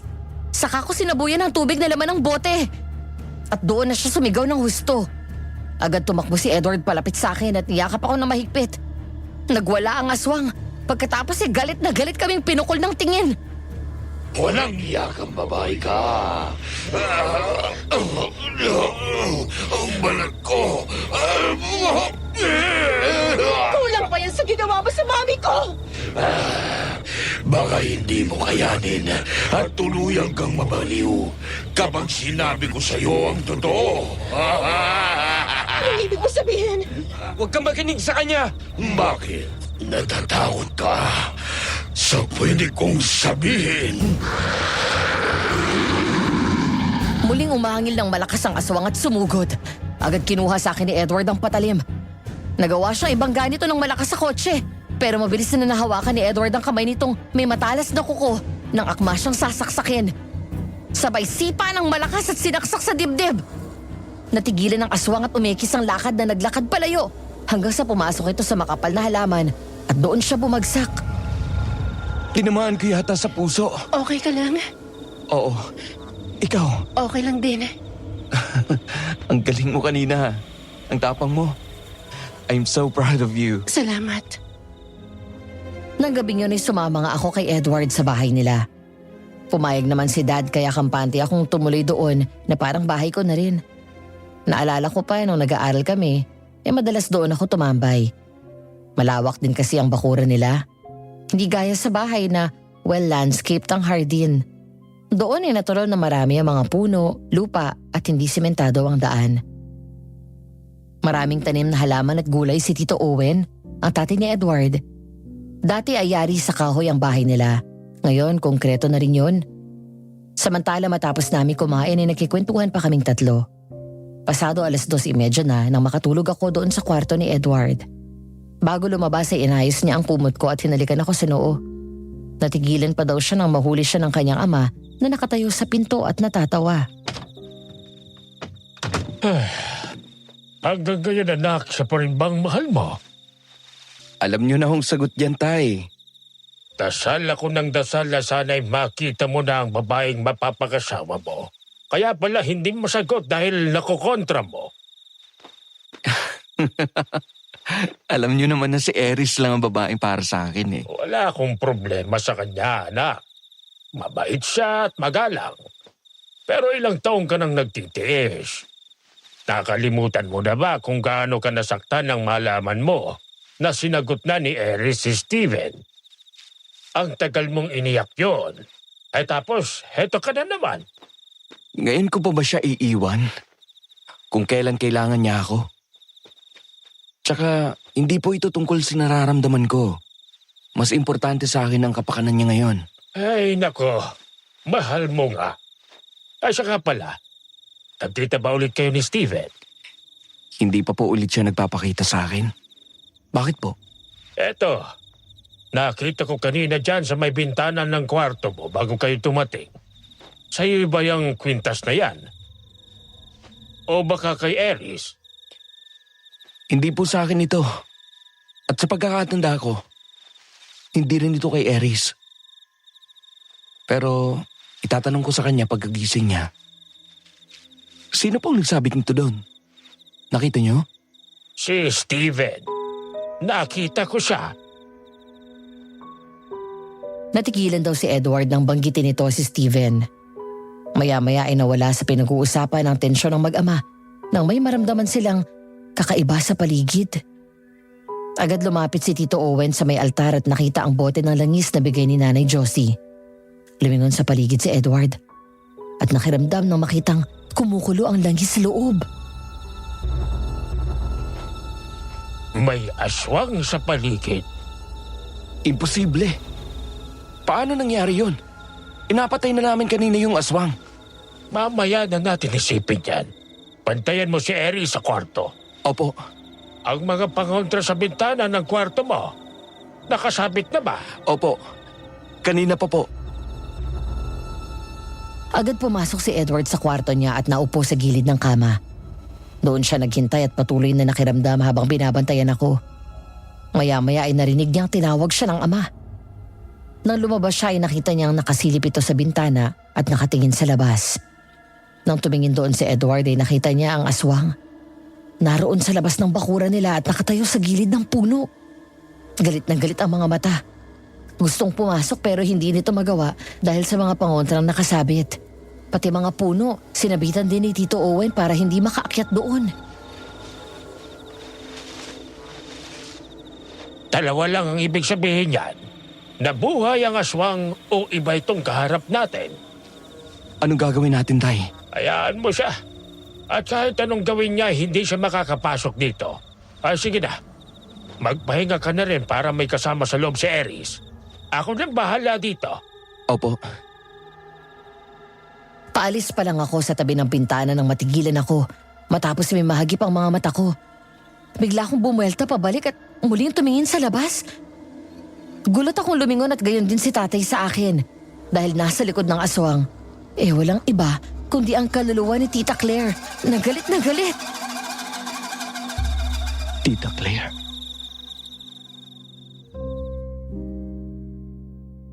Isang hapon, habang nagsisiesta ako sa kwarto, hindi ko alam na nakauwi na pala si Adi mula sa isang linggong pamamalagi sa Maynila.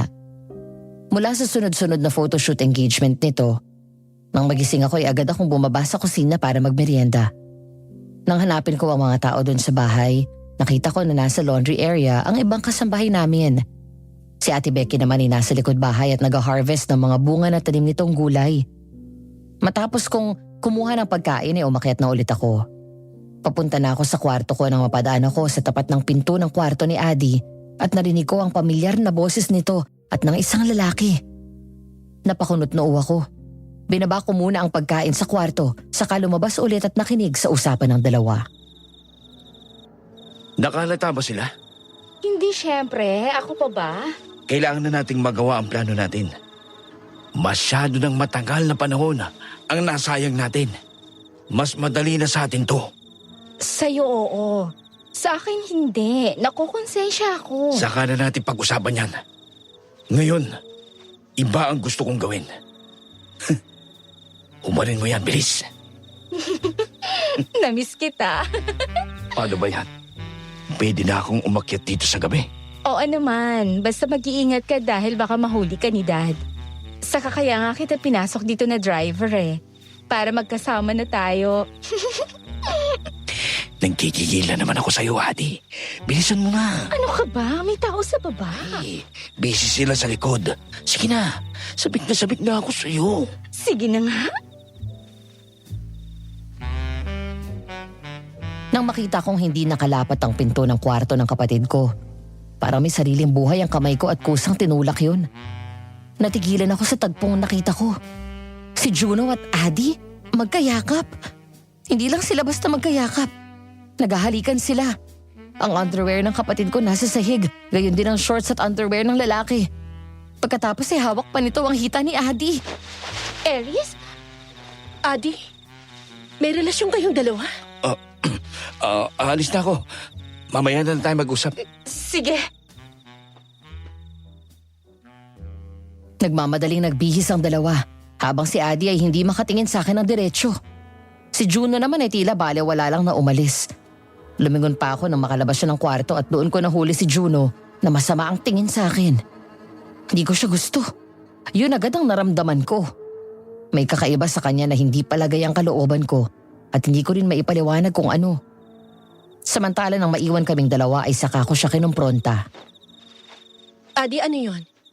Narinig ko kayo. Sinadya mo ipasok dito ang lalaki yun para madalas kayong magkita? Huwag kang maingay kay Dad, please. Ano bang iniisip mo? Bakit yung kailangan magtagot lokohin si Daddy? Hindi mo naiintindihan, Aries. Ayaw niya kay Juno. Adi, kilala mo si Dad.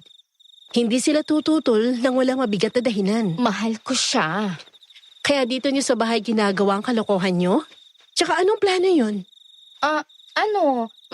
Magpapakasal kami. Please, Aries. Huwag na huwag mong sasabihin kay Daddy. Please. Adi, hindi ako nakikialam sa personal na buhay mo ha. Pero kung ako sa'yo, paalisin ko na dito yan bago pa kayo makita ni Dad. Kilala mo siya magalit. Oo, gagawa ako ng paraan. Kung nandito si Mami, tsak na pagagalitan ka niya. Nga pala, masaya akong makita ka na ganito. Thank you, Adi. Pero okay ka lang ba? Bakit para yatang pumayat ka? Nanlalalim ang mata mo. Wala ito, pagod lang. Kung saan-saan kasi akong probinsya nagpunta. Sige, magpahinga ka na.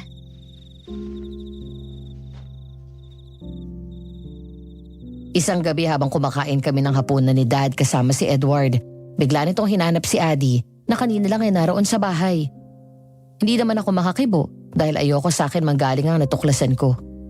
Ayoko rin magalit sa akin ng kapatid ko at sabihin na pinangungunahan ko siya.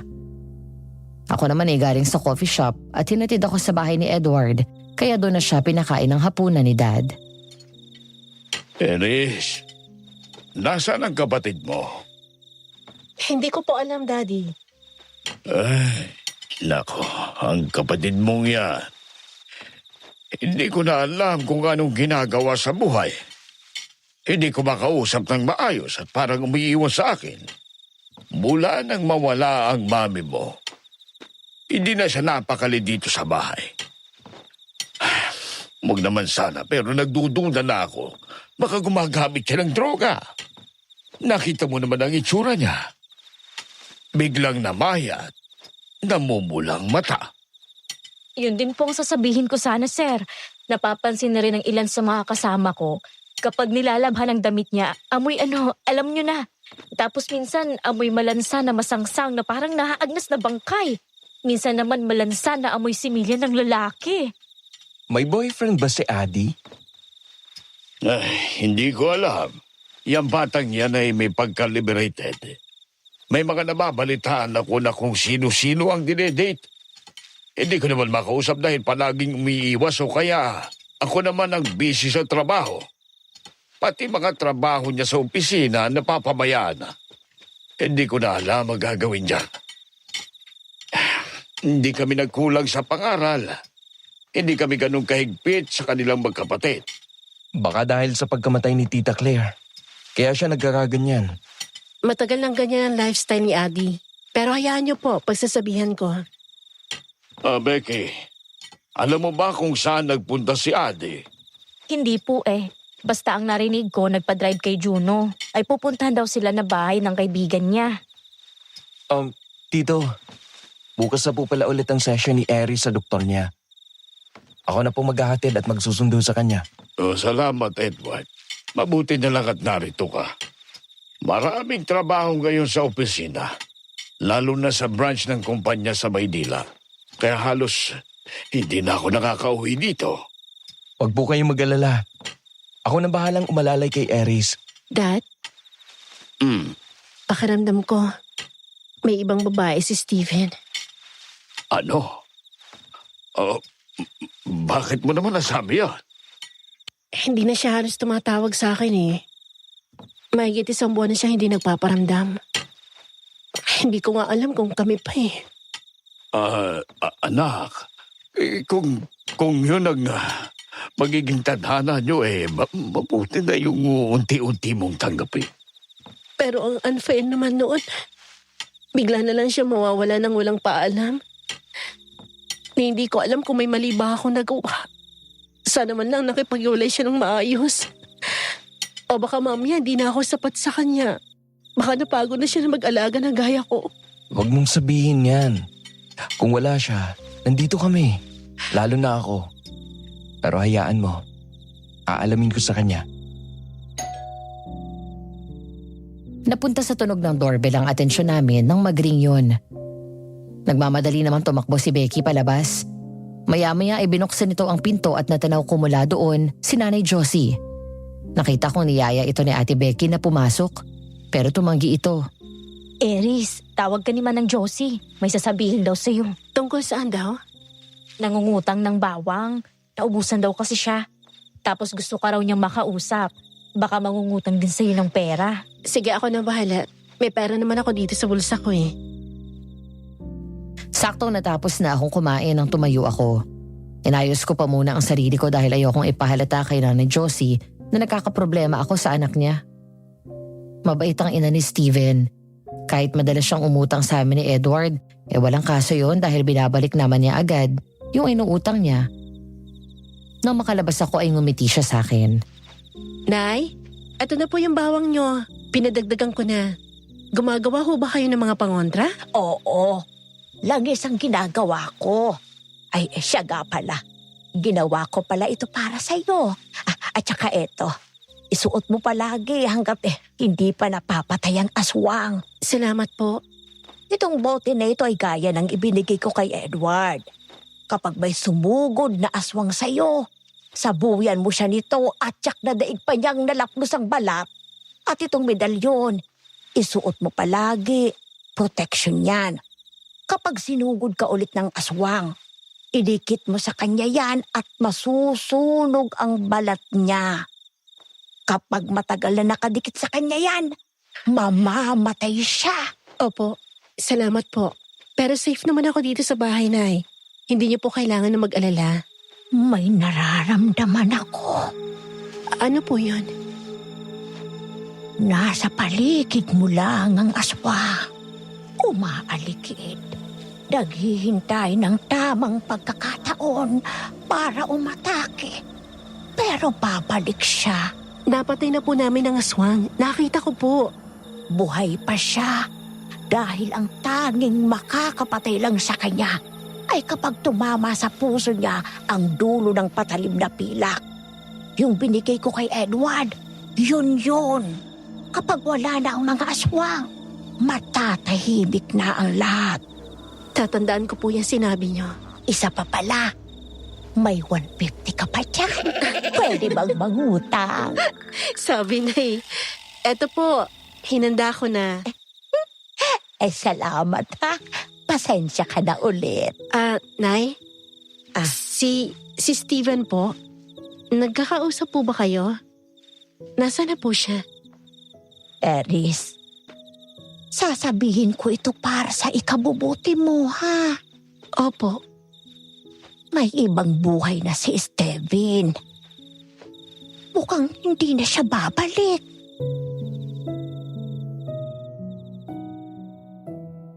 Matapos ang hapunan at natapos ang naging pag-uusap namin kay Nanay Josie. Sinubukan kong tawagan si Steven pero hindi pa rin siya sumasagot. Umakyat ako sa kwarto ko. Doon sa harap ng bintana, kasabay ng pagbuhos ng malakas na ulan at pagdagundong ng malakas na kulog, pagbuhos din ang mga luha ko. Di ko maintindihan ang mga panahon na yun kung saan naging mali ang lahat. Nung gabi ng birthday ni Mommy, maayos pa kaming dalawa. Hindi ko alam kung anong pagkakamali ko. Sa ganong tagpo ako naabutan ni Edward. Sinubukan kong itago ang pag-iyak ko, pero pilit niya akong pinaharap sa kanya.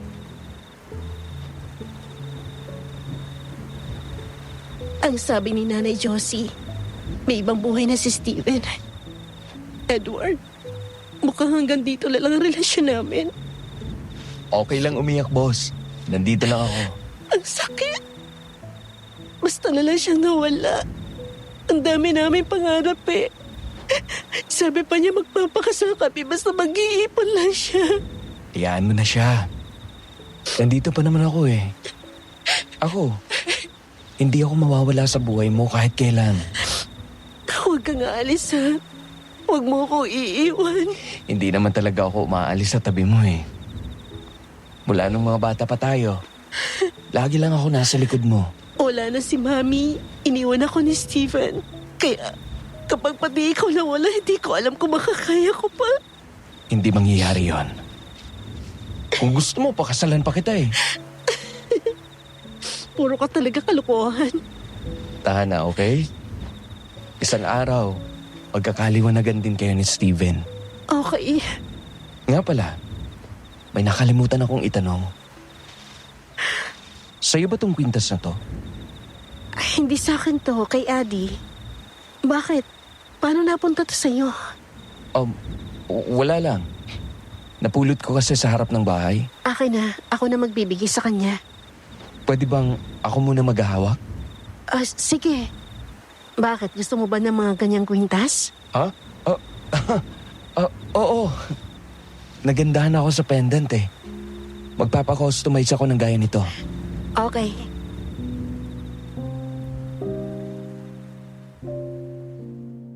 Nang gabing yon, habang himbing na akong natutulog, isang pamilyar na boses ang gumising sa akin. Dahil antok na antok ako, hindi ko pa yun pinansin nung una at nagpatuloy sa pagtulog. Ngunit maya-maya lang ay muli kong narinig ang tinig na yon. Galing sa isang babae. Hanggang sa bigla akong dumilat at bumalikwas ng bangon nang nakilala ko ang boses. Walang iba kundi ang boses ng mami ko. Agad ako naging emosyonal. Miss na miss ko na siya. Gustong-gusto kong makita si Mami. Ang dami kong tanong sa kanya tungkol sa gabing yun na pinatay siya ng aswang. Eris, anak ko.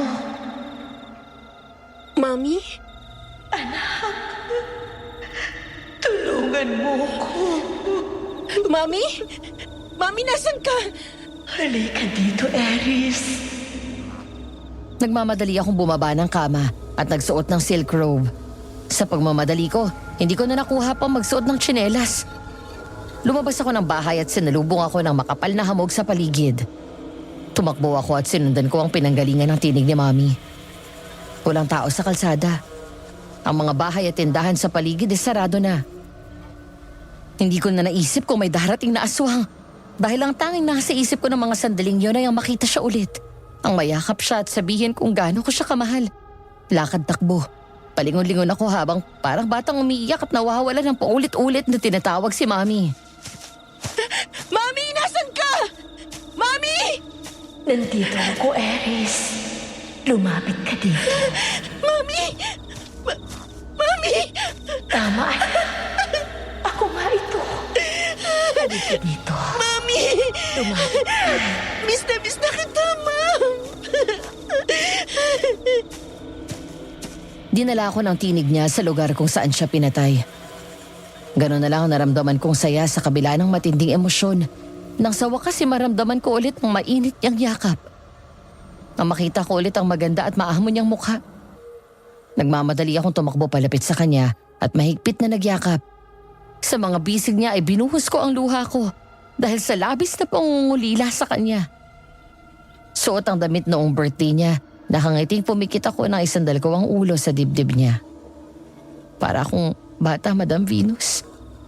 Para akong paslit na sabik sa yakap ng ina na matagal nang nawalay sa akin.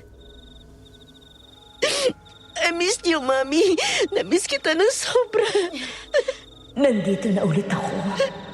Hindi na kita iiwan. Mula ngayon, isasama na kita. Talaga?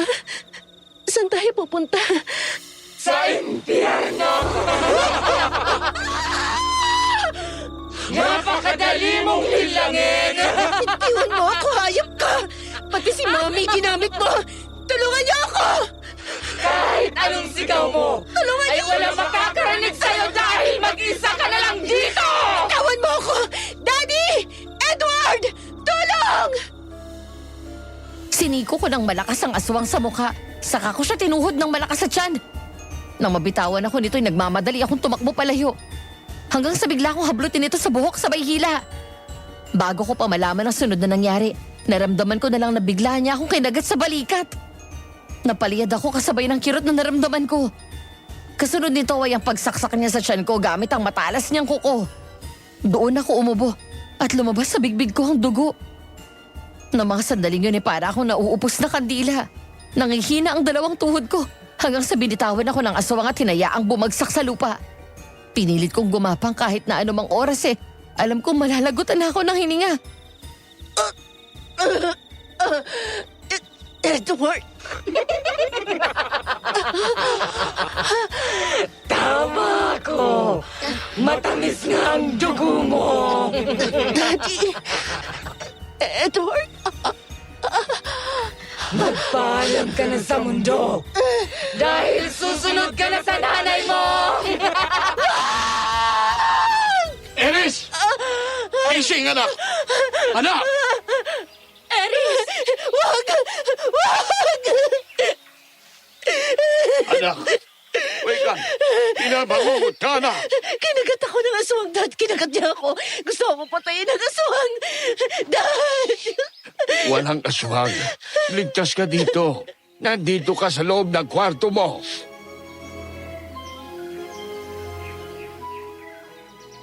Kasabay ng pagising ko ay namalayan ko na lang na malakas akong sumisigaw at bumalikos ng bangon. Hingal na hingal at butil-butil ang malamig na pawis ko sa muka.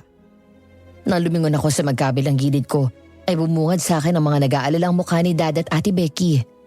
Nang lumingon ako sa paligid ay saka ko lang napagtanto na naroon ako sa kwarto ko. Matapos yun ay agad kong kinapa ang balikat ko. Wala akong sugat. Hindi ako kinagat ng aswang. Tama si Dad. Panaginip lang yun. Uminom ka muna ng tubig, tapos sumandal ka muna doon sa headboard. Panaginip lang. Panaginip lang yun. Oo, anak. Wala dito ang aswang. Walang mananakit sa'yo dito. Ang sabi ni Becky, hindi mo na inom ang gamot mo kanina dahil maaga kang nakatulog. Becky, ang gamot niya. Opo, sir. Ano?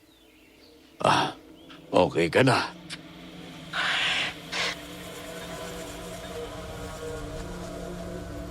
Nang umagang yun ay laman pa rin ang isip ko ang tungkol sa panaginip ko. Isang bagay ang hindi ko makalimutan na dala ko hanggang sa pagising ko. ang amoy ng aswang na madalas kong naaamoy sa paligid doon sa bahay. Bigla kong naalala ng minsan naming napag-usapan si Adi at sinabi ni Ate Becky na amoy masangsang na naagnas na bangkay ang mga damit ng kapatid ko. Ganun ang amoy ng aswang sa panaginip ko. Nang gabing yun ay ayoko matulog o kahit ang pumikit sandali man lang. Naikwento ko kay Edward ang nangyari at ang mga inaalala ko. Mula sa coffee shop ay umuwi siya ng maaga at dumaan sa bahay. Pasado 11:00 na nun. Umuulan at kumukulog na naman. Napangiti ako nang makita kong bumukas ang gate at pumasok siya. Saglit kong nakalimutan ang iniisip ko at sinalubong siya sa pinto. Bakit ka sumugod sa ulan? Nasaan ang kotse mo? Nasa bahay na, pinarada ko. Nasira ang payong namin kaya tumakbo na lang ako. Malapit lang naman. Nabasa ka tuloy. Okay lang ako. Ay, sandali. May t-shirt ka pala dito. Kukunin ko lang. Agad akong umakyat sa taas. Pagpasok ko sa loob ng kwarto ay hindi na ako nag-abala pa na buksan ang main light at tumiretso ako sa walk-in closet ko. Habang hinahanap ang t-shirt niya ay narinig ko na lang na biglang sumarado ang pinto ng kwarto at narinig ang pag-click ng doorknob. Ibig sabihin ay nilock nito ang pinto. Hindi ako lumingon na nagsalita at nagpatuloy sa paghahanap sa pag-aakala na si Edward yun. Edward, sandali lang ha. Hindi ko alam kung saan ko nailagay eh. Edward? Huh? Hindi. Panaginip lang. Panaginip lang to. Gusto mong kagatin kita para malaman mo na totoo ito. Paano ka nakapasok dito? Maraming paraan. Ano ba kailangan mo sa akin? Mukhang tumatapang ka na. Ayoko na matakot sa'yo. Masyado mong namamana ang kahambugan ng Edward na yun. Pagod na ako matakot at umiyak. Hindi ba't ito ang gusto mo? Ang mamatay para makasama mo na ang mami mo? Ayoko pakinggan ang sinasabi mo. Umalis ka na. Patahimikin mo na kami. Nang humakbang siya at pumasok sa walk-in closet, agad akong umatras at kumapit na mahigpit sa handle ng pinto ng cabinet. Sa mga sandaling yon, alam ko na kailangan ko maging matapang. Kailangan ko lakasan yung loob ko dahil wala si Edward o si Dad na magtatanggol sa akin. Sa mga panahon na akala ko mag-isa lang ako, bigla akong lumingon sa plain crucifix na nakapatong sa ibabaw ng vanity table ko. Kaya agad akong umusil ng dasal. Panginoon, bigyan mo po ako ng lakas at tapang na labanan ng kasamaan. Alam kong mas malakas at mas makapangyarihan ka sa kahit sinong nilalang sa mundo. Walang kampo ng kadiliman ang makakahigit sa pangalan mo. Hindi ka matutulungan ng Diyos mo dahil papatayin kita. Edward! Matagal ko na dapat ginawa ito dahil sagabal ka sa mga plano namin. Mauna kang mamatay kung gusto mo! Nang sumugod ang aswang ay bigla akong binuksan ang pinto ng cabinet at hinampas yun ng malakas sa mukha ng aswang. Nang mawala ng balanse ito ay agad kong dinampot ang crucifix, sabay takbo palabas. Pero nasa pinto pa lang ako ng walk-in closet na abutan na ako nito. Hinablot niya ako sa buhok at inuntog sa pader. Dahil sa pagkakatama ng noo ko, bigla akong nahilo at natumba. Agad akong sinakyan ng aswang sa ibabaw. Ngunit bago pa niya ako makagat, bigla akong dinikit sa noo nito ang krus na hawak ko. Sumigaw ng malakas ang aswang at natumba sa sahig. Dahil ang krus na yon ay bigay ni Mami sa akin at may bendisyon. Hayop kang babae ka! Ikaw, demonyo! Pagpapayaran mong ginawa mo pagpatay sa mami ko! Ako mismo ang papatay sa'yo! Siguraduhin mong mapapatay mo ko ngayon. Dahil kapag nakatakas ako dito, babalikan kita at halukayin ko ang katawan mo. Isinusumpa ko! Pagpapayaran mong ginawa mo sa mami ko! Uulitin ko ang sinasabi ko noon. Hindi ako ang pumatay sa kanya.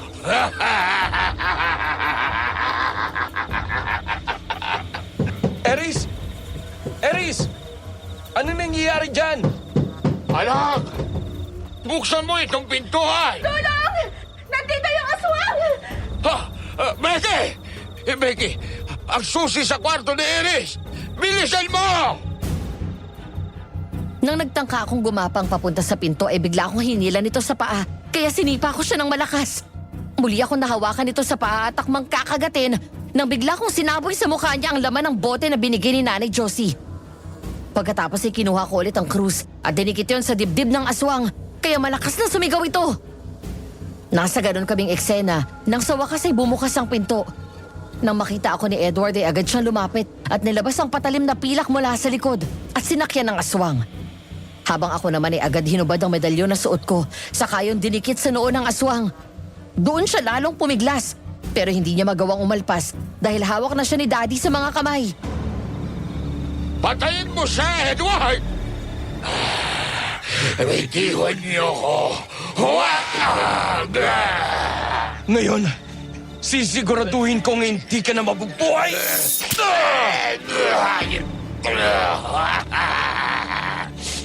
Kung nilakala nyo, natapos ng lahat, nagkakamali kayo.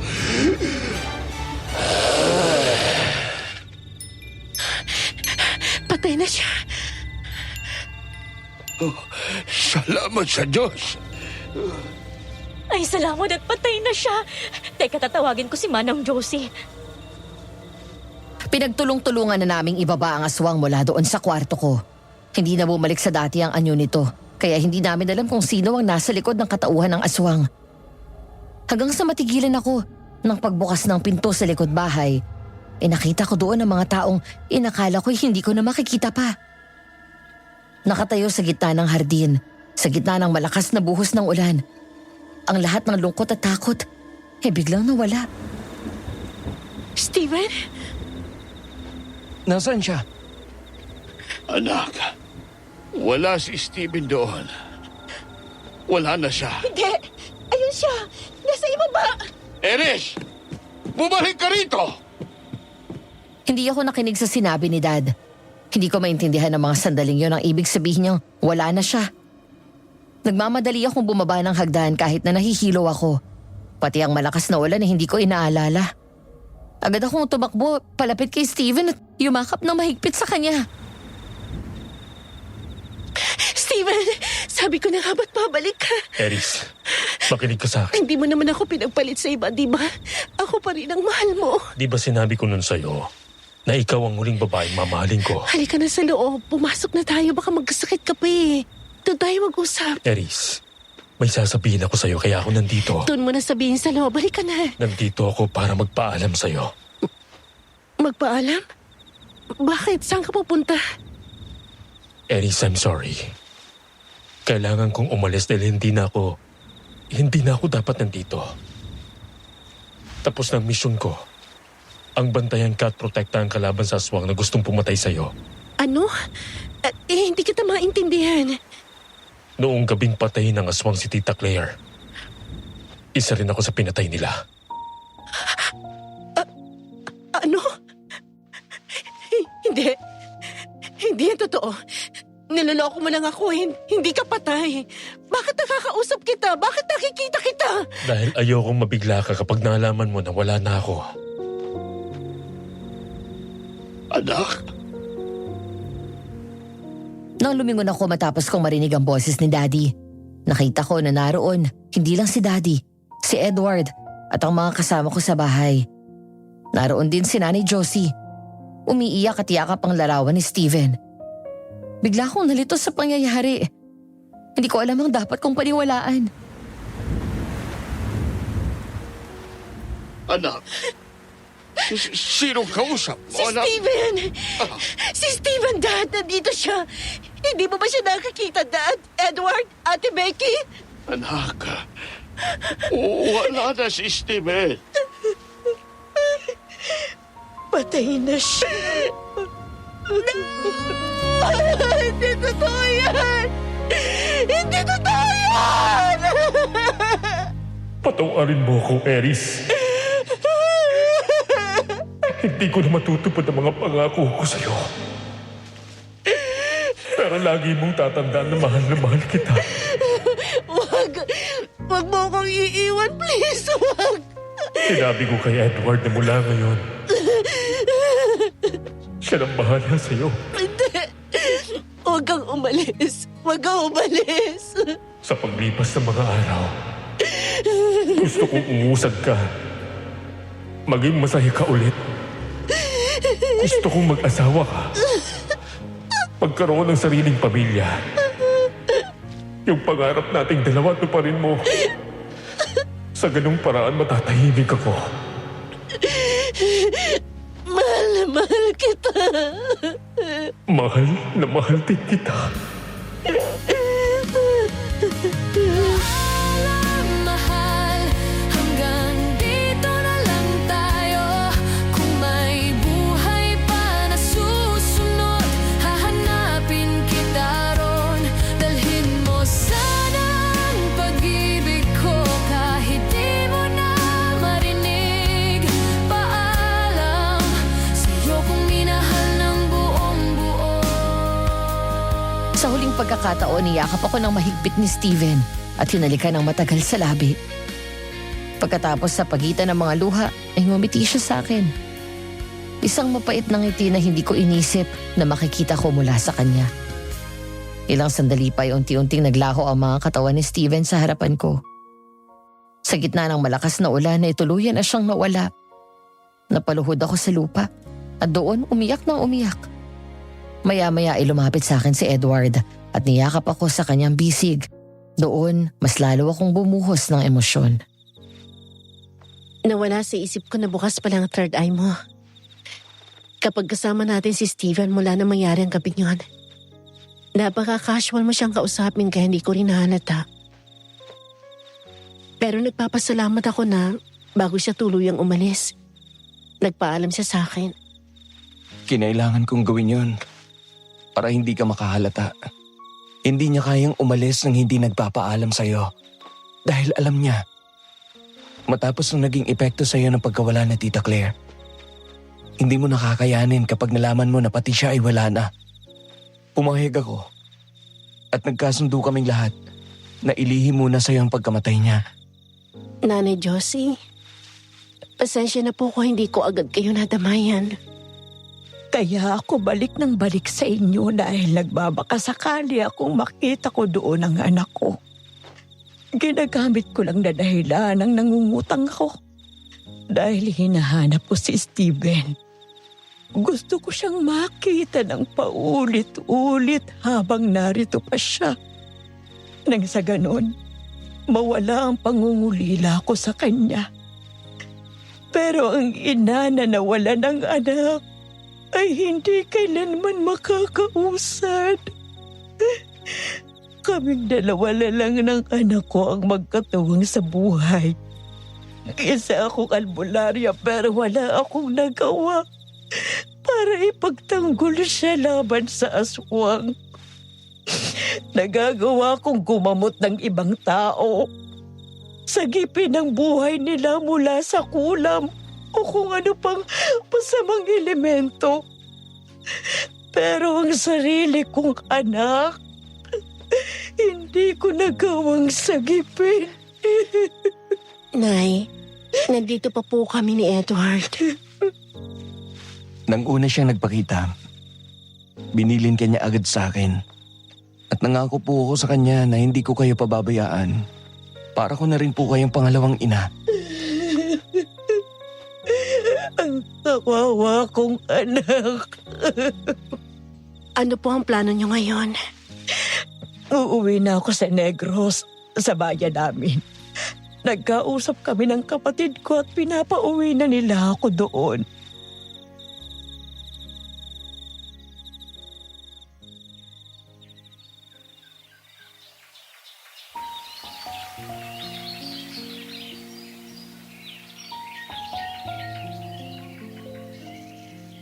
Naroon kami sa sementeryo kung saan nakalibing si Steven. Nang makita ko sa unang pagkakataon ang lapida at ang kanyang pangalan, muling bumuhos ang luha ko. Napaluhod ako sa puntod niya at halos humiga doon. Hindi pa rin ako makapaniwala na wala na pala akong hinihintay. Nakakasama ko nito mga huling araw ay isa na lang palang espiritu. Ngunit sa likod ng aking pagluluksa ay ang nagdadalamahating ina na naiwan ng kanyang nag-iisang anak. Sinabi ba ni Steven kung paano siya namatay? Ang sabi lang niya, pagdating doon, ay may bigla na lang sumaksak na aswang sa kanya. Tapos sunod doon, ay nakita na lang daw niya ang sarili niya na patay na. Tapos, doon ka na niya nakitang dumating. Kaya tumakbo siya palapit sa'yo. Sandali. May naalala ko bigla. Ano yun? 2 aswang. Ano? Sigurado ka? Oo, naalala ko na. Nung makita ko si Mami na tumayot, duguan siya. Sinaksak siya ng aswang sa likod. Tapos may isa pang aswang na pumukpok sa ulo ko. Doon na ako nawala ng malay. Kaya pala. Ano? Kaya pala pagpasok ko kanina sa loob ng bahay niyo, hindi pa rin mawala ang bigat at negatibong enerhiya na nararamdaman ko. Nasa loob ng bahay niyo ang isa pang aswang. Doon sila nagtatago sa umpisa pa lang. Kaya nakakapasok ang aswang sa kwarto ko. Ang kailangan na lang natin ay malaman kung sino sila. Halika na. Umuwi na tayo para masabi natin kay Tito Mario. Habang nag-uusap-usap kami sa sala tungkol sa natuklasan namin, wala kaming kaalam-alam sa mga nangyayari kay Adi sa kwarto niya. Ayon sa salaysay ng isang kasambahay namin na naroon sa 2nd floor at kasalukuyang may inaayos na bedsheet sa isang guest room, narinig daw niya ang iyak ni Adi. Kaya naman lumabas siya at pinakinggan ng kapatid ko. Nang makitang bukas ang pinto ay lakas loob daw siyang pumasok para magtanong kung bakit ito umiiyak. Pero napahinto siya at nagtago sa likod ng pader nang masaksihan na parang nawawala siya sa sarili. Kasunod ng isang nakakapangilabot na tagpo. Juno! Bakit mo ako iniwan? Bakit? Bakit? Paano na ako ngayon? Magbabayad ka sa ginawa mo. Sino yun? Pagbabayaran mo lahat ng kasalanan mo. Sino yan? Adi, anak, Mami? ako nga, Adi. Hindi! Hindi! Patay ka na! Patay ka na!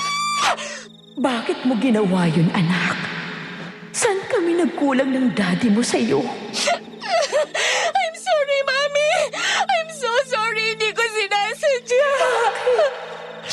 Bakit ka nagtiwala sa lalaking yun?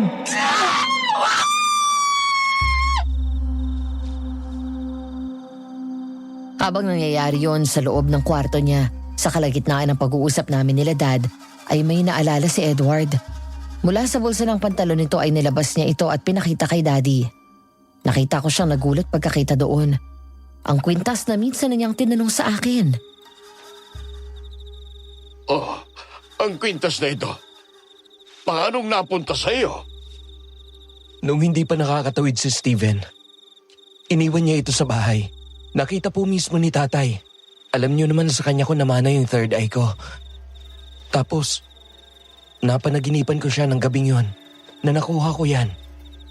Nakuha daw niya yan mula kay Adi? Hindi kay Adi yan. Sa Tita Claire mo ito. Sigurado ako dahil regalo ko ito sa kanya noong anniversary namin. Tapos isang araw ay bigla itong nawala. So, ibig sabihin, si Adi ang nagdakaw nitong kwintas? Hindi na nasagot ni Daddy ang tanong ko nang may natanggap siyang isang chat message mula sa isang malapit na kaibigan. Napalingon kaming lahat ng dumilimang mukha niya sa galit matapos basahin ang mensaheng natanggap. Ilang sandali pa ay may narinig kaming mga boses mula sa phone niya na parang nagpa-party. Nagsisigawan at tumatawa habang malakas ang musika sa background. Walang iya. Dad, bakit po? Ano po ba yan? Ang kapatid mo. Ano ginawa ni Adi? Eto, basahin mo. Galing kay Ninang Faye? Kumpadre, pinadala ko sa iyo to dahil nag-aalala kami sa na-discover namin. May nagpadala lang din sa amin itong video. And I think this is Adi. Don't worry. Hindi namin tinuloy ang panunood ng makilala namin si Adi. Pati ni Densyo, in respect of her. Kung may maitutulong kami, please let me know. Dad! Dad, ano to? Oh God. Ang video na pinadala kay Dad ay isang video na kuha sa isang private VIP room ng isang bar. Naroon si Addie, kasama si Juno at ang iba't ibang lalaki na hindi ko kilala. Nasa 5 o 4 ang bilang. Nakaupo ang kapatid ko sa leather sofa at napapaligiran ng mga lalaking ito. Habang umiinom ng alak ay gumagamit siya ng pinagbabawal na gamot. At ang mga lalaki sa paligid niya, kung saan-saan siya hinahalikan. Yung isa sa balikat, yung isa naman sa leeg, hanggang sa tuluyan siyang hubaran ng mga ito at halinhinan siyang ginamit. Ang mas masakit pa doon, kitang-kita ko na tuwang-tuwa pa siya habang pinagpapasapasahan siya ng iba't ibang lalaki. Hindi lingid sa kaalaman ko na sa likod ng mabait at masunuring imahe nito sa mga magulang namin ay ang totoong personalidad niya na wild at adventurous. Ayaw ni Addie ng normal lifestyle. Boring daw. Hanggang sa pananamit kapag wala siya sa opisina, masyadong revealing. Ngunit ang gumawa ng ganito, hindi ko inasahan yun. Adelina! Ade! Dad, sandali lang po. Daddy! Ade! Lumabas ka dyan! Daddy! Si Mami! Gusto niya akong patayin. Nasa loob siya! Dad! Bakit po? Bakit? Bakit? Nagtatanong ka pa?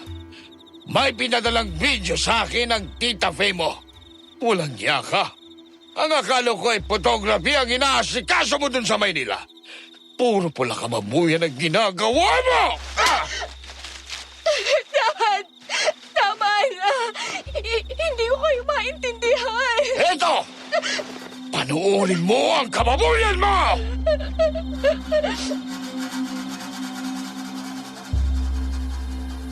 Halos iba to ni Dad ang cellphone kay Addie. Nanginginig ang mga kamay na pinanood niya ang sarili. Biglang nanlaki ang mga mata niya at nataranta sa napanood. Sunod-sunod siyang umiling pagkatapos ay lumuhod sa harap ni Daddy. Umiiyak at nagmamakaawa. Daddy! Let me explain, please! Saan kami nagkulang ng mami mo? Ha? Hindi mo na nirespeto ang pagkamatay niya habang kami nagluluksa dito. Ikaw, nasa Maynila at ganyan ang ginagawa mo. Hindi kami naghigpit sa iyo. Sinuportahan ka namin sa pangarap mo. Pantay ang trato namin sa inyo na magkapatid. Ano? Nagre-rebelde ka? Maya-maya ay lumingon kami ng dahan-dahang umakyat ng hagdan si Nanay Josie. May dala itong insenso. Nang makita yon ni Addie ay bigla itong natakot. Umatras ito ng husto hanggang sa makarating sa sulok. Sumunod ako habang lumingon kay Edward na natulala habang nakatingin sa likod ni Nanay Josie. Edward, anong nakakita mo? Ang mami mo, nandito siya. Sa likod ni Nanay Josie. Galit na galit. Ang sabi niya, si Addie daw ang pumatay sa kanya. Ano? Anong ginawa mo sa mami mo, Adi? Daddy! Ano? Daddy, I'm sorry. Hindi ko sinasadya. Wala ako sa sarili ko. Lumayo ka sa akin! Lumayo ka! Lumingon kami kay Nanay Josie nang mas lalo itong lumapit kay Addie at nilapit din ang insenso. Nagwala si Addie at takot na takot siya kay Nanay at sa insenso. Sumiksik siya lalo sa sulok at sinubukang tumakbo palayo pero hindi niya magawang makadaan dahil sa usok. Dahil siya ang isa pang aswang na hinahanap natin. Paano nangyari yun? Hindi siya aswang. Normal siyang pinanganak ng asawa ko. Ang tawag sa kanya ay Yanggaw. Mga taong naging aswang sa pamamagitan ng pagkagat sa kanila. At si Juno, ang aswang na yon. Totoo ba ang lahat ng ito? Sir, nakita ko po ang lahat. Nakita ko kung saan nagsimula ang lahat. Nandun po ako ng gabing yun. Ayon kay Ate Becky, nag-aayos siya ng mga regalo na natanggap ni Mommy ng gabing yon. Nakaalis na ang mga bisita at silang mga kasambahay ay nagliligpit na sa garden. Habang si Daddy ay kausap pa ang huling bisita sa garden, kaya wala itong alam sa mga naganap sa loob. Habang naroon sila sa master's bedroom, ay napansin daw ni Mommy na may mga nawawala na naman siyang alahas. Agad daw siyang naghinala at pumunta sa kwarto ni Adi. Pagpasok ay huling-huli niya na hawak nito ang mga alahas na kanyang hinahanap habang high sa pinagbabawal na gamot. Sinasabi ko na nga ba't ikaw ang kumukuha ng mga alahas ko eh? Mami, hindi. Tinitingnan ko lang naman. Alam mo, hindi ko alam ang mga kalokohang ginagawa mo sa kumpanya. Nagnanakaw ka ng pera? Pati sa savings namin ng daddy mo, ninanakawan mo? Pati yung kay Eris? Ano bang ginagawa mo? Ngayon, pati mga alahas ko? Bakit? Pera ko rin yun. Anak niya naman ako ah. Gastusin mo ang pera mo at wala kang maririnig sa amin. Pero pati ang sa amin ng daddy mo at kay Eris? Kay Eris? Sa akin din ang pera niya. Dahil ako ang lehitimong anak niyo. Sampid lang naman ang babaeng yan dito. Wala siyang karapatan sa pera natin. Adelina! Paano mo nasasabi yan sa kapatid mo, ha? Ang akala ko magkasundo kayo. Tapos na akong magpaka-plastic, ma. Matagal na ako nagtitiis na kasama yan. I hate that girl. And I hate you. Dahil ikaw ang nagdala sa anak ng kabit ni Dad. Nagnanakaw ako? No! Kinukuha ko lang ang akin. Dahil hindi ako papayag na makakahati ko sa mamanahin ko ang babaeng yan. Walang hiya? Buhay pa kami pero ang mamanahin mo kaagad ang nasa isip mo? Hindi kita pinilaki ng ganyan kaganid! Ouch! Tama si Juno. Magiging problema ko nga si Eri sa pagkuha namin ng pera at kayamanan niyo. Juno, hindi ba't sinabihan na kita na layuan mo ang lalaking yon? Dahil sa kanya, natuto kang magnakaw. Natuto ka rin magbisyo. Masyado yata kami naging maluwag sa'yo, Adelina. Inaabuso mo na kami. Hindi ako magkakaganito kung hindi mo dinala ang babaeng yan dito. Kaya papatayin ko ang babaeng yan! Dahil sa ginagawa mong to, makakarating na lahat ito sa daddy mo. Sige, subukan mo. Kung hindi, papatayin ko si Eris. Adelina! Naririnig mo bang sarili mo? Malinaw ang isip ko, Mami. Papatayin ko siya. Dahil ang pinakaayoko sa lahat ay ang may kahate. Wag na wag mong gagalawin si Eris. Bakit ha? Ipapakulong mo ako? Mas papanigan mo pa ang bastardang anak ni Daddy kesa sa akin na sarili mong anak? Talagang mas mahal mo siya? Pantay ang pagmamahal ko sa inyo, Adi. Hanggang sa unti-unti nang nagbago ng anyo si Adi at naging aswang. Labis na natakot ang nakita ni Ate Becky kay Mami. Mula nang sandaling yon ay naging agresibo na si Adi at tuluyang nawala sa sarili. Pagkatapos doon niya hinabol si Mami, kaya tumakbo siya mula sa kwarto hanggang sa likod bahay. Dumaan si Mami sa gate. Tumakbo papasok ng kakahuyan at napadpad pa nga sa mga malapit sa palayan kung saan namin siya nakita ni Steven. Wala ka nang matatakasan, tanda!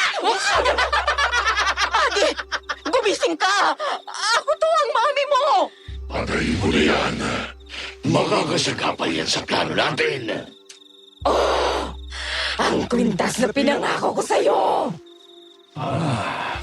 Napakaganda. Patayin mo na yan. Mas marami tayong makukuha ang pera at alahas kapag patay na yan. At ang asawa niya, pati ang kapatid mong bastarda.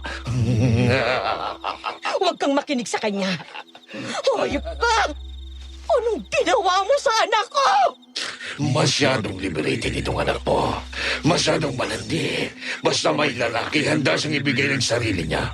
Hindi niya muna kinikilala. Mula ako sa lahi ng mga aswang at nagkataon na siya ang gusto kong makasama. Kaya ginawa ko rin siyang aswang. Hindi naman pwedeng ako lang ang nag-i-enjoy sa pagkain ng mga tao. Isa pa, marami siyang pera. Demonyo ka! Tumahimik ka. Ano, Adi? Patayin mo na ito. Kapag hindi mo pinatay ang matandang ito, magiging problema natin yan. Para yung isang matanda na lang ang niligpitin natin. At yung bastardang kapatid mo. Huwag mo akong madaliin! Adi, ano ba? Gumising ka! Patayin mo na yan bago pa may makakita sa atin. Huwag mong sabihin na kukonsensya ka pa. Tulungan niyo ako! Wag! Nagawa mo na! Doon na raw kami dumating. Ayon kay Ate Becky, sa sobrang pagkabigla niya sa nangyari, hindi niya alam ang gagawin. Naroon lang daw siya sa likod ng makapal na halaman. Tahimik na umiiyak. Gustong sumugod para iligtas si Mami pero inamin niya na naunahan siya ng takot. Nang muli daw siya sumilip nang dumating si Steven. Tumakbo siya papunta kay Mami at nang sandaling yun ay nakapagtagpo na ang isa pang aswang. Tita Claire! Steven! Huwag kang lumapit! Anong napapala ng pakilamin? Eris! Anong ginawa mo? Bakit pati siya? Magiging problema natin yan. Eris! Eris! At nang sandaling yun ay nakapagtago na ang isa pang aswang.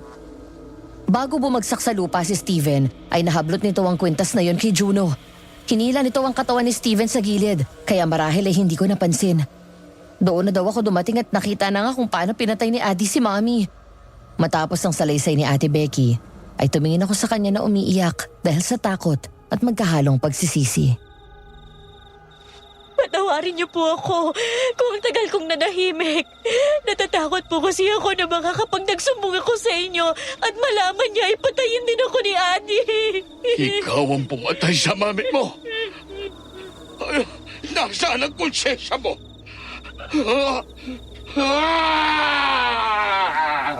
I'm sorry, Dad. I'm sorry. Hindi ko alam ang ginagawa ko noon. Demonyo ka! Pinatay mo ang asawa ko! Sana ako na lang, Adi. Total sa akin kagalit, di ba? Bakit dinamay mo si Mami? Bakit pati si Steven? Ikaw! Ikaw ang sumira sa buhay ko! Ikaw ang punot-dulo ng gulo sa bahay na to! Mula na dumating ka, naging kahati na kita sa lahat ng bagay! And I hate you! Susugo dapat si Adi, pero hindi nito namalayan na nasa gilid na nito si Edward. Bigla nitong hinawakan sa kamay ang kapatid ko at nagpumiglas ito. Muntik pa siyang kagatin sa kamay pero mabuti na lang at mabilis na sinuot ni Nanay Josie ang medalyon. Pagkatapos ay nagsimula ng orasyon. Anong ginagawa niyo, ha? Bitawan niyo ako!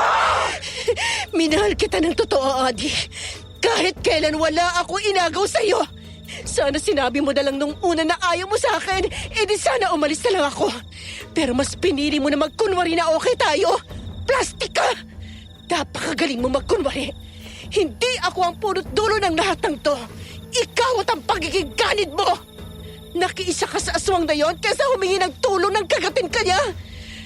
Kung maibabalik ko lang ang nakaraan at nalaman ko na ganyan ka, buong puso ko ibibigay sa iyong perang takot na takot kang mawala sa'yo.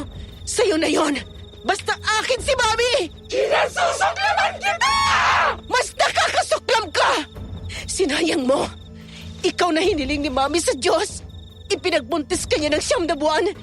Inalagaan at halos hindi pinadapuan sa lamok. Palagi siyang nandyan kapag nagkakasakit ka. Pinagluto ka. Lahat yun, Adi, meron ka! Ako! Hindi ko naranasan yun sa nanay ko. Tapos dahil sa pera't pagiging sakit mo, pinatay mo siya! Demonyo ka nga! Mas masahol ka pa kay Juno!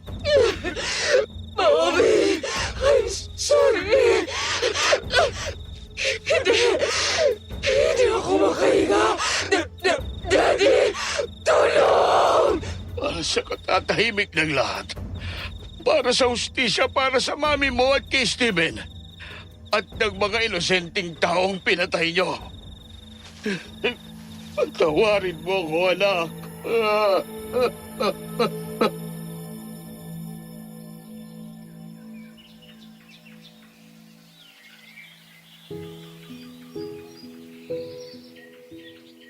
Lumingon ako kay Edward nang maupo siya sa tabi matapos iabot sa akin ang bibingka na niluto ni Tito Owen. Natawa ako nang mapansin na hindi ito mapakali sa kinauupuan. 3 taon na ang nakalipas mula nang mawala si Mommy at Steven. Naka-move on na ako. At si Edward naman, matapos ng 1 taon na panliligaw sa akin, sinagot ko na rin ang araw na yon. Kaya kanina ay ang ingay doon sa bahay nila dahil sigaw ito ng sigaw sa tuwa. Nang sa wakas ay maiwan kaming mag-isa doon sa garden, doon niya hinawakan ang kamay ko. Pero nagulat ako nang lumingon ako sa kanya at sinalubong niya ako ng halik sa labi. Hindi ako tumanggi at agad na tumugon. Happy? Sobra, boss. Ang buong akala ko hanggang sa pangarap na lang ito. Hindi na ako umasa na magkakatotoo. Ikaw, masaya ka ba? Sobrang saya. Edward, thank you ha. Kung hindi dahil sa'yo, hindi ako makaka-recover ng maayos. Salamat dahil binigyan mo ako ng time para magluksa, makapag-move on, at hinintay mo muna ako mabuo ulit bago ka nanigaw sa akin. Mas mahalaga sa akin ang kapakanan mo. Ako naman, nandito lang sa tabi mo at hinihintay ka. Mahal kita, Edward. Mahal na mahal kita. Mangako ka sa akin hindi mo ako iiwan at sabay tayong tatanda. Pangako ko sa iyo yan. At mahal na mahal na mahal din kita. Teka, bakit pala boss ang tawag mo sa akin? Dahil ikaw ang may-ari ng puso ko eh. Kung anong sabihin mo, susunod agad ako. Kaya boss kita. Kainis ka, ang corny. Pero kinilig ka. Paalam, mahal, hanggang dito na lang tayo. Kung may buhay pa na Sa tuwing tinatanong ko si Daddy kung nagsisisi ba siya sa desisyon niya tungkol sa pagkamatay ni Addie, ang lagi niyang sinasagot sa akin ay hindi. Dahil ang namatay ay ang aswang at hindi ang kanyang anak. Nang araw na maging aswang siya at nagbago ang takbo ng kanyang isip, for Dad, that's when Addie died. Sa mga panahon na sunod-sunod ang naging dagok sa buhay namin. Ang tanging naging sandigan namin ay ang Diyos. Hindi madali ang mawalan ng dalawang mahal sa buhay. 3 sa parte ko, pero natutunan naming maging kanlungan ang bisig ng Panginoon. Ang sabi nga sa Psalm 34 verse 18, "The Lord is close to the brokenhearted and saves those who are crushed in spirit." Nang mawala si Mommy at Steven, inakala ko na yun na ang katapusan ng buhay ko. But as Edward walked with me through my healing, unti-unti niyang binuksan ang puso ko sa panibagong pag-ibig na akala ko'y hindi na darating pa. Steven will always have a special place in my heart, and he will never be forgotten, no matter what. But now, Edward is my present, and he will be my tomorrow and forever. Naway may natutunan kayo sa aking kwento tungkol sa respeto, pagmamahal at paggalang sa ating mga magulang. Sulitin natin ang oras na nariyan sila at nakakasama natin sila. At kapag natapos niyo ang kwentong ito at kasama niyo ang inyong mga magulang, huwag niyong kalimutan na bigyan sila ng isang mahigpit na yakap. Hanggang dito na lamang at maraming salamat po sa inyong pagsubaybay. Nagmamahal, Aries.